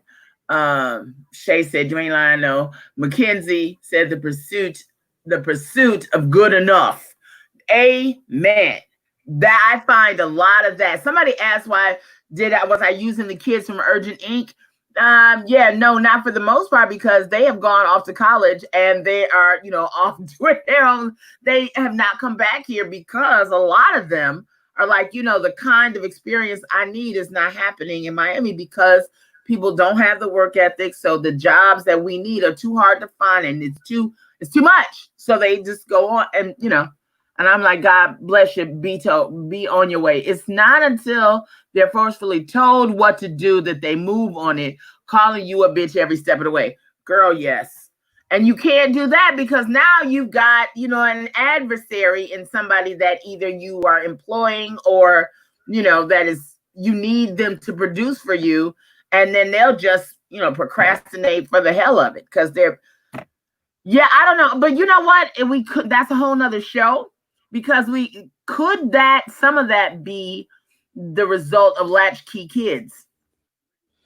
I mean, no. The thing is, the ones that I had were privileged as fuck. The ones that we hired, they were so babied and like, you That's know. what I mean. Latchkey. They're at home by themselves while their parents are out working, and they have their own ecosystem. Remember the kid? Did anybody see Little Fires Everywhere? Yeah, but I was that kid, you know? Like, so my drive came, someone put something that But did you have to do, like, I was like that too, but I had to come home, I had to get dinner ready, I had to no, make sure my room was clean, I had I to do all of that.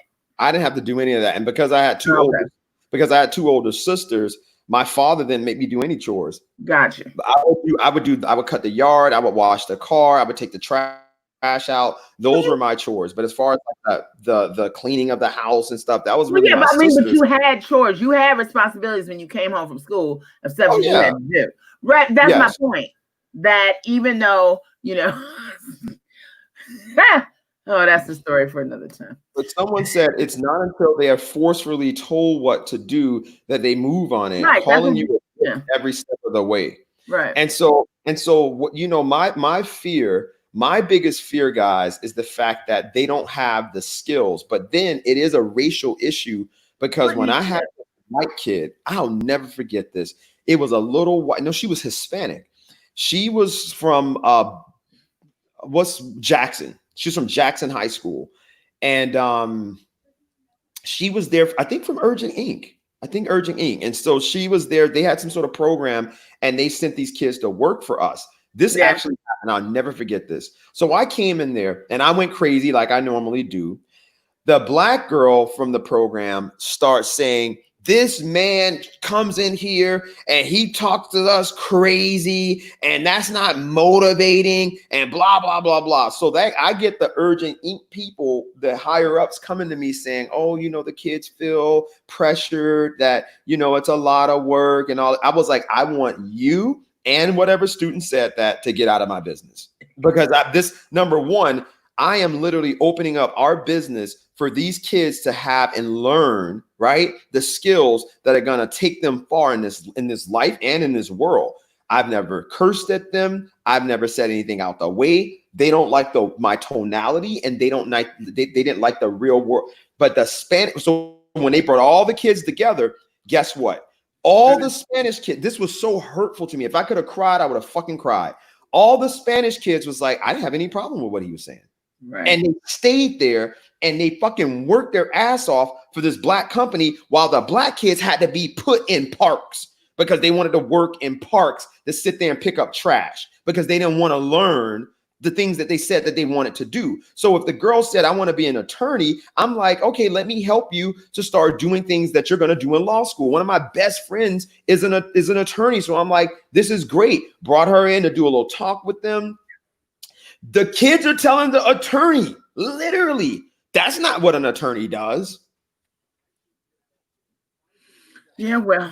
So anyway, so someone kids create. Well, there was a couple. I'm sorry, these new got me concerned. Yeah, they do have. I mean, there's one group of them that does, but like I said, the kids that I have in my classes right now, they just warm my heart that they're just so. And I think a lot of times we don't take time to realize that they're advancing faster than we are, and you can have the kind of conversations with them about, who they are, who they want to be in the world, what things are they concerned about? Like I was just blown away at yesterday's session was on what will I give, and I asked them to do a piece using some social media tool, talking about the causes that they believe in and that they want to give their time to. And I was blown away at the different at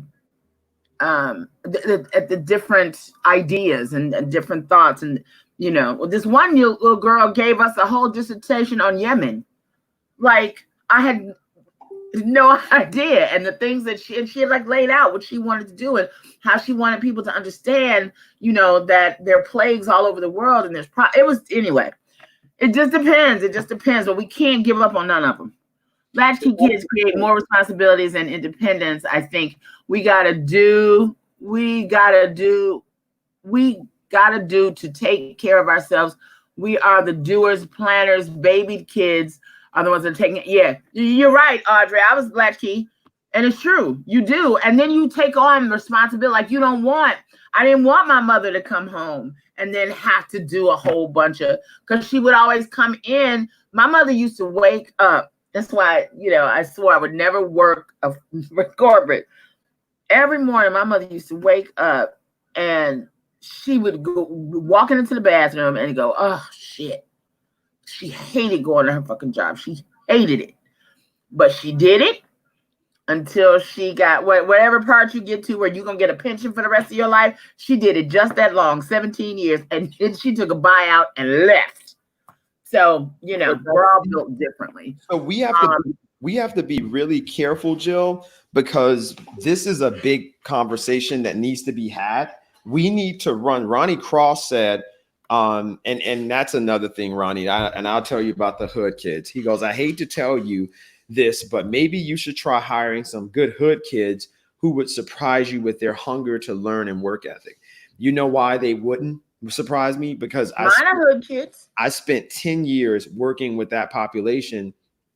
And when you get past the behavior modification curriculum that you have to get through just to get them to be functional, that's something that stands in the way of them doing technical skills. And so when I speak, guys, I'm always speaking on a macro level, right? And that's why our problems exist. We have to solve macro problems. We do a lot of micro stuff, but we have to solve macro problems. And so now overwhelmingly behavior modification curriculums are not tailored to cultural intelligence. So the cultural intelligence needed to help Black children, most of these curriculums that the fucking Children's Trust and all these other I'm not going to get into that.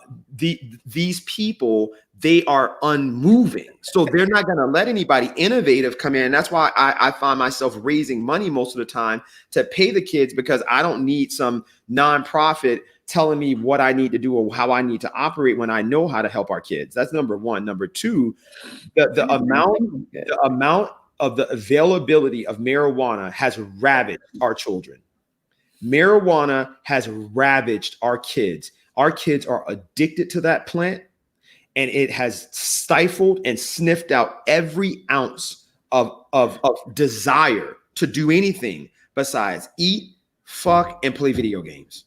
And so now you have a whole army. You have an army of zombies. You have an army of young Black zombies in the hood. And so now the availability of the plant is and that's why people have to understand, the moment that the power structure starts saying, go ahead and smoke the weed, that's when you're not supposed to smoke it.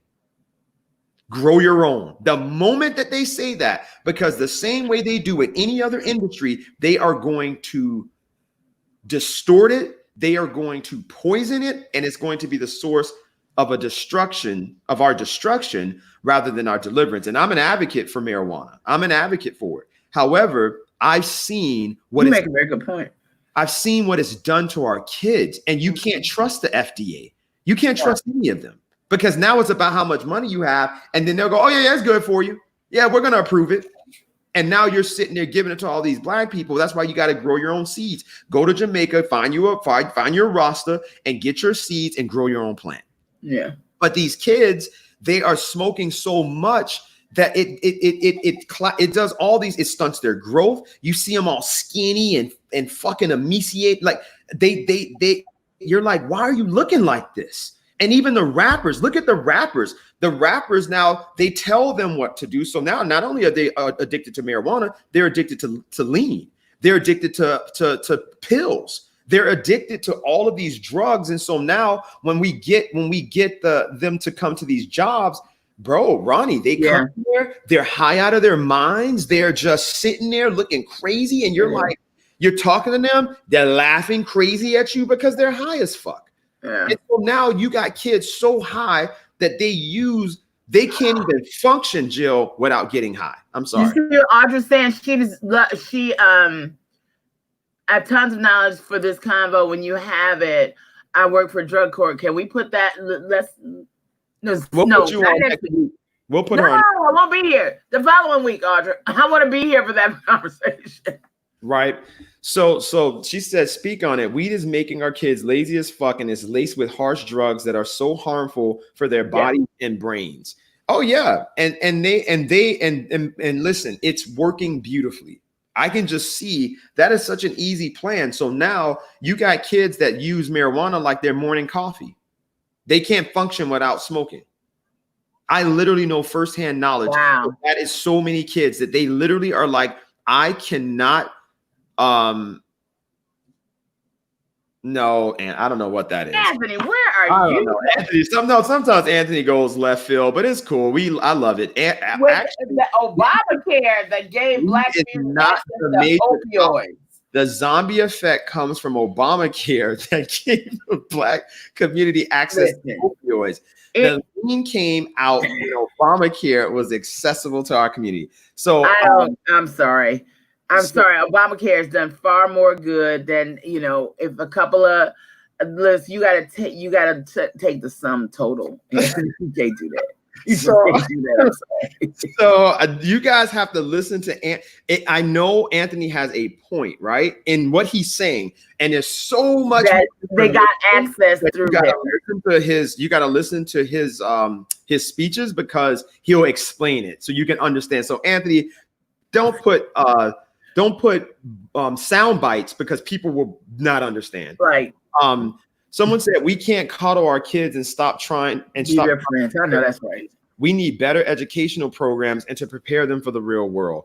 Drugs are the only thing understand.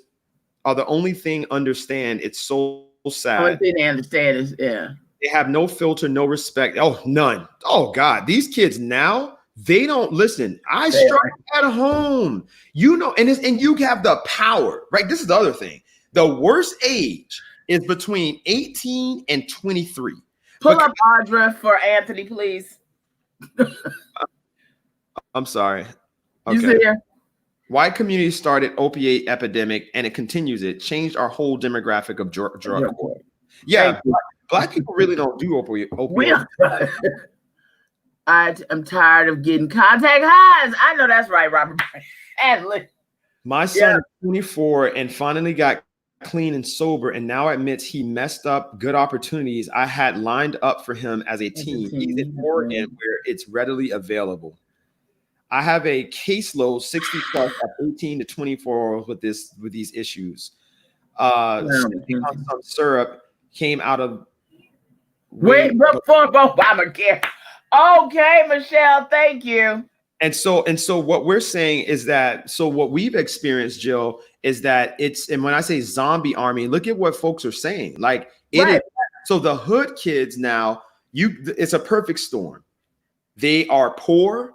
Their parents are poor.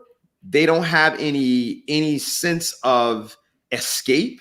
And so what marijuana does, and what it does, and anyone that smokes, and someone like myself that definitely uses, it makes you forget about or care. It makes you stop caring. So when I have a stressful day and I make my butter and I'm out of town and I take that, guess what? It eliminates all my cares. It eliminates everything that's wrong with me.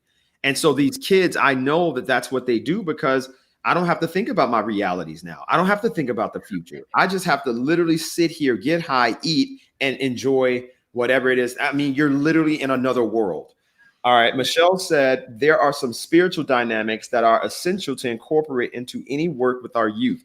We can't solve the problems at the level of the problems. I'm putting together a program that will be like nothing else. I will purchase that as soon as it's done. And so what I've noticed is that there's been an increase in the amount of girls who have been violent, Black girls who have been violent. Yeah. Black girl suspensions are at an all-time high. So Anthony said, I apologize. That's a topic we aren't ready to talk about. So I think that one of the challenges that we're facing is that the nonprofits that we have that are doing the work in our communities, the smaller ones that are doing a wonderful job, more power to them. But you have a lot of these trash nonprofits like the United Way and things that are funded by the United Way that aren't reaching our kids.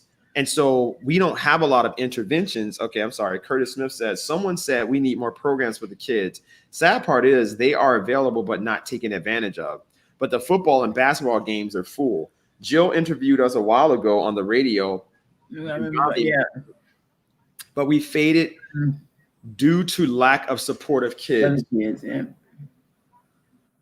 We one is able to take a look at their mindsets. The mental lenses in which we view the world allows one to change their lives. Change your mind, change your life, positive mindsets. These kids don't have positive mindsets. They're very visceral. They're very disrespectful. They have delusional views on the future. So it's not, you have two types. You have the ones with delusional, optimistic views on the future where they don't put in any work to actually like manifest that. And then you have the ones that have no view on their future. And it's like, I don't give a fuck if I die today. And so when you have that perfect storm of dysfunction and it's perpetuated in our schools, and then you have this whole overemphasis on college, and that's not the fucking way. A lot of our kids don't do well in college, and you push them to get in college. And guess what? They drop out the second year. And then the colleges don't do a good job at making sure that person. Now FIU does. FIU has an incredible program that they work with first generation college students, especially through the Golden Scholars Program. And then Frederica Wilson's program, the 5,000 Male Role Model. So if you're in those programs, your college success is definitely something that's on the forefront of their minds. But mainly the recidivism rate is, the kids drop out. So you'll start, you'll hear. And how many of us know that? How many of us know Black kids that went to college and they didn't finish? And they just wasted 2 years there learning things that they don't even care about or things that's not going to make them any money. So for right now, how do we now solve that problem? And if anybody knows great local young people with the following skills, I have a job for them. I need someone that knows how to edit videos. I need someone who knows photography or wants to learn. Anyone who wants to learn this and truly wants a job, I really, really want to see our kids grow. All right. Someone said, you know a lot about this, and I was disappointed by the roadblocks you encouraged when you tried to launch the mentoring program. Remember, Aisha? Oh my God. Fever. Yeah. No, this was crazy, Jill. So Jill, we got together and I put and Aisha was a part of this. I put a big call for action. And so many Black adults came to, we had, Aisha, how many we had? Like 50 people. We had like 50 people show up at my old restaurant. We all showed up for brunch and we talked about the mentoring initiative, and we were working with Dorothy Mendengal's office. Do you know that the school board gave us such a fucking runaround that it took over 2 months for them to literally get to the point where they can say, okay, come get your fingerprints done. 2 months just to get the fingerprints done. And so as a result, we could, of course, if it's you, Jill, and you're interested, and I'm sending you email after email after email, you're going to be like, man, this shit ain't coming together. I got a life to live. And that's exactly what happened. That's all. I mean, I don't want to say always, but so many, many, many times that's what happens. And I don't know if it, I think some of it is the bureaucracy of people needing, I find that a lot with like the county and places like that people like have to prove that why they have a job. So they don't deal with things as they come. They just keep busy work, and so there's always this delay, and I don't understand. That's that corporate thing. And I attribute that more to corporate think than anything, but I'm telling you, that's about to all be over. I have it on. Anyway, that's about to all be over. Everybody with them little busy jobs, and you have stuff sitting on your desk for 2 and 3 and 4 weeks. Y'all gonna be the first ones at the door. Trust me when I tell you. Someone said trade schools are needed badly. They really are. And so what we're going to do, guys, over the summer, we're going to be doing a lot of work with that population. And Ronnie, I'm going to put that to the test. We're going to go into the hood. And here goes this big brother iPhone. What? This phone, like, I don't know why it does this. Sometimes I'll be talking and then Oh, it'll get yeah, mine does that too. No. It gets a mind of its own, and then it randomly selects someone and starts writing down everything I'm saying in a text message. Okay, I never had that one happen. So what I'm saying to you guys is this: anyone who has kids, anyone who's raising kids, anyone who is involved with the way that our kids are being reared, we have to have a serious conversation on what we do, no matter where you are. And that's important. Our show is important because it is connecting people from all over the country. And we need to have these conversations about our kids because these problems are ubiquitous, right? They are literally, it says turn off Siri. I'm going to figure out how to do that. They are literally happening all over the country. And so now when people in our 30s, we turn 70 and we need them to care for us, and we need them to work on behalf of our race. We are laying down all this foundation for them, and they're out there marching and carrying on in the streets for good reasons, right? But they don't have any skills, and they don't know how to truly fight this supremacy. What they're doing right now is the extent of what they know how to do. So what we need to do is be there to train them, is be there to ensure that, hey, you know what? We know you have this drug problem. We know that this is an issue. And so what are we doing to solve the issue? And that's what I'm working on. But it's hard because, like Aisha said, we got a bunch of adults together. But when you now look at and you say, hey, look, when the school board is not truly concerned with solving the problem, what happened? I was looking at Tress. She was like, I always get the number wrong. I just fuck it up. But yeah, the 5,000 role models program. Yeah, it kept going up. It used to be 500, and then it was it just kept going up. But you know, when it comes to what we're doing to truly make a difference in the Okay, can I just newsflash here? We need one of those banners. Which ones? We need a newsflash banner when something happens. What happened? That now we have reported 9,000 new COVID cases in Miami with Dade County and Broward. 9,000. We're getting out of here. Thank you, Jason. We're getting out of here. We're going on a road trip to all these low COVID states. I'm leaving on Tuesday. So I'm going to be doing, and it's just crazy. You know, I have allergies really bad. And like every day, sometimes my throat feels worse. And I'm like, oh God, you know, is this COVID? Exactly. Listen, that's why I keep looking up at this damn air conditioner because it's cold and it's like blowing on me. But my nose is running. I'm like, why is I check my temperature like every 30 minutes. Crazy right now. You guys, we gotta really seriously, we gotta really, really be cognizant about staying safe right now because that is an explosion. That's 9,000. Hold on, Jill. Did you see the Palm Beach?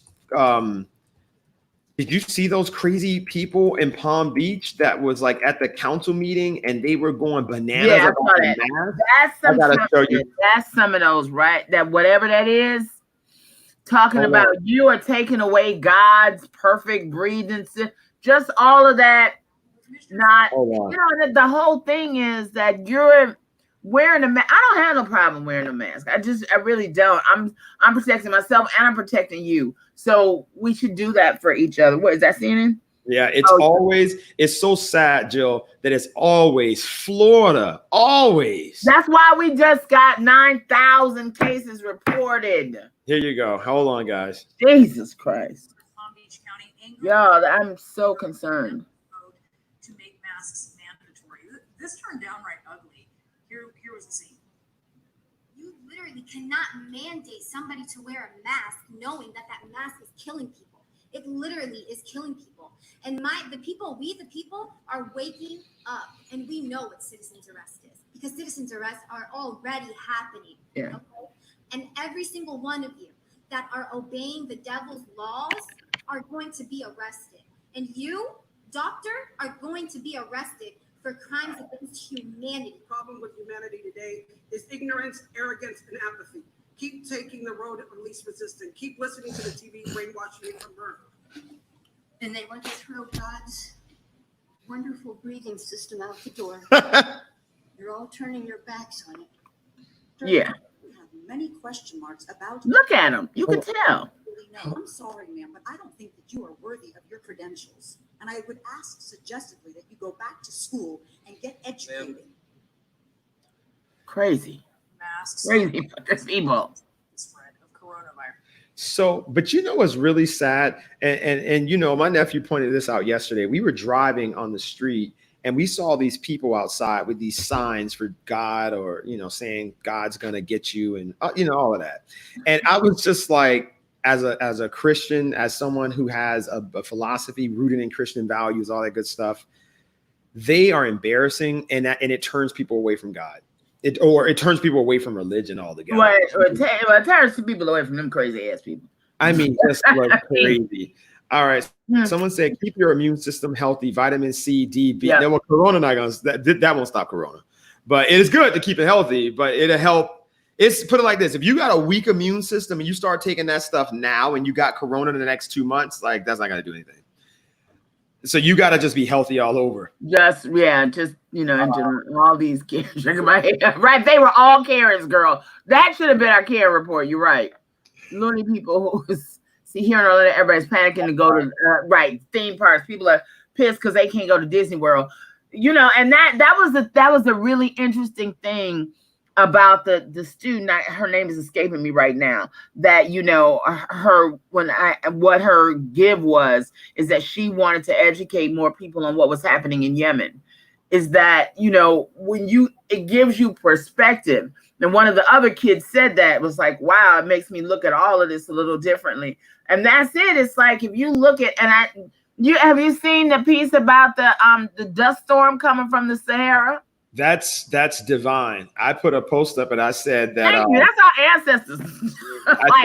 I said we need the sands of Africa to wash over this ungodly land. And they responded.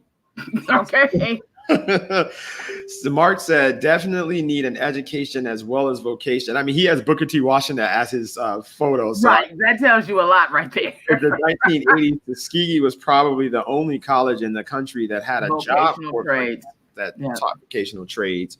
Booker T got a lot. Did you see the story about God, Jesus, the Preston Combe? It's just too much on my mind right now. You know what I'm talking. It'll come to me in a minute. I'll come back. You know what? Aisha has a point. Yesterday, I was feeling very, very coughy and my throat and everything, and I think it was from the mask. I think I was doing a review in the mask. And I was like, I felt sick. I did. You don't get enough oxygen. And I don't. That's why I'm just not out. Yeah. Yes, Audrey. Just brilliant. We in California had a 69% jump in COVID cases. Yeah, we got to get up in out 2 days. Crazy. In 2 days. And the number of inmates in California has jumped to 514 reported yesterday. And I could show you. Wait. So you all will believe me. So Aisha said, if you boost your immune system, Corona will not take you out or have you in the hospital. I like that. I mean, I know people personally with Corona, and they're dealing with it, but they're sick. I'm gonna make you trip over you, little girl. Listen, you see these? These are letters from Dade County jails of inmates writing me, telling me what the fuck is going on with COVID in jail. And those are just the ones I have at my house. You should read one of them. Now it's 11:40. I'll find a good one. We got 6 minutes. Let's see. COVID, okay, dear Joe Tracey, COVID, a virus that is killing thousands, is epidemic, isn't a stranger inside the jail doors or North Broward. I was less than 30 feet from people whom tested positive for the pathogen. The jail tries to enforce social distancing, which is pointless because once it is in the environment, we are bound to get it because my roommate is 36 inches within my area. Now the best part about it all in North Broward was released inmates, but only briefly. The Circuit Court of the 17th Judicial Circuit of Broward County, state of Florida, has labeled every offender as violent, which has ceased court hearings momentarily, which leaves us vulnerable to get the virus or worse. Underlying conditions in this pathogen's playground, with more than 60,000 deaths in the United States and that was shit. And when was that? What is the date on here? Anyway, and our state adds insult to injury, keeping the elderly and people with respiratory disorders incarcerated. Me personally, I have asthma and sickle cell anemia, two critical respiratory disorders that increase my fatality rate greatly, and I'm still incarcerated, which makes no sense. And the state of Florida doesn't care at all. That's just one. So when I tell you, when this starts to come full circle, I don't know, what was the date on this one? This was... You got to read one more, Jill. May 30th. Well, they're kind of long and kind of hard to read. I'll go through them. Hey Jill, what happened to you? Oh, this was this is he had written to me. We haven't even been trying to get in touch with you for a while sometimes. Please contact me before I catch COVID. It's gotten really bad in here. More than 7 ? Inmates just on my block have it full blown, and they won't move them. They won't move anybody out until they start to bleed out or get ill enough that the guards are afraid they're going to catch something. Sorry, but this is serious. So I hope that you will do whatever you can. If anything, it's really bad, and many of us are afraid to say anything to anyone else. I think you are my friend, Miss Jill Tracey. Please help if you can. This shit's gonna make me fucking cry. I gotta go. I can't hear this. I'm telling you. I mean, and these are just the ones that I have at my house. I can't hear. You know what I'm saying? And they have the stories are horrifying, and it's very hard kind of tracing down how to help them. But so for as bad as it is out here, they are in exactly, Audra. As it is out here, they are in. He said his sweet mate, Jesus, his jailmate is 36 inches away from him. I mean, it's highly contagious. Like, if that guy coughs, he's gonna catch it. It's done. And they're not supplying them with the kind of mask that they need, and they doesn't care about people in jail, especially innocent people foster care. Right? I mean, we have a lot. We have that's something that you and I were going to talk about, and I don't even know where. Like I said, I don't even know where to start. I'm getting them every day now, and I used to do letters from a Dade County jail. Every Sunday on Hot Talk, and I've started doing, and some start doing them again because I don't know what else to do to get people to pay attention to how many people are dying in jail and get no support whatsoever. We need to dedicate Monday's show to this. Okay, I can make some calls, and and Audra, I think, Nikki Brown, what did she say? Oh, dear Jill. Oh, she's saying it started, dear Jill.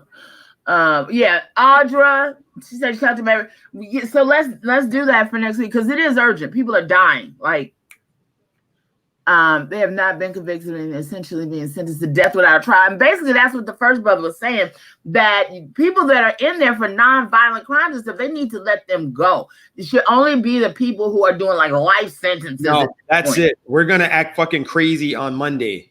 Like, we're gonna act crazy, and we'll have V on for that show. And they need Kathy. And Audra, get Audra's information. Kathy Rundle's running for fucking office, so it's gonna be It's gonna be easy ass for the first time. Anyway, we're gonna deal with that. Yeah, that's not okay. Non-violent offenders need to get the fuck up. Right, need to be out. And they let that fucking judge out. that fucking racist judge that put all those black kids and ruined their lives. He had 6 years on his sentence and they sent him home. Oh man, Monday's show's gonna be crazy. Yeah. Enough is enough with that. Anyway. All right, listen. All right, I gotta go. Thank you guys so much. Did you send could you all send your info to Starx so we can get in touch with you for Monday's show? Yeah, inbox us, please. Arrest for misdemeanor is a, she said, I've said it daily. Arrest for a misdemeanor is a death sentence. And that's exactly what these inmates are saying. Yeah.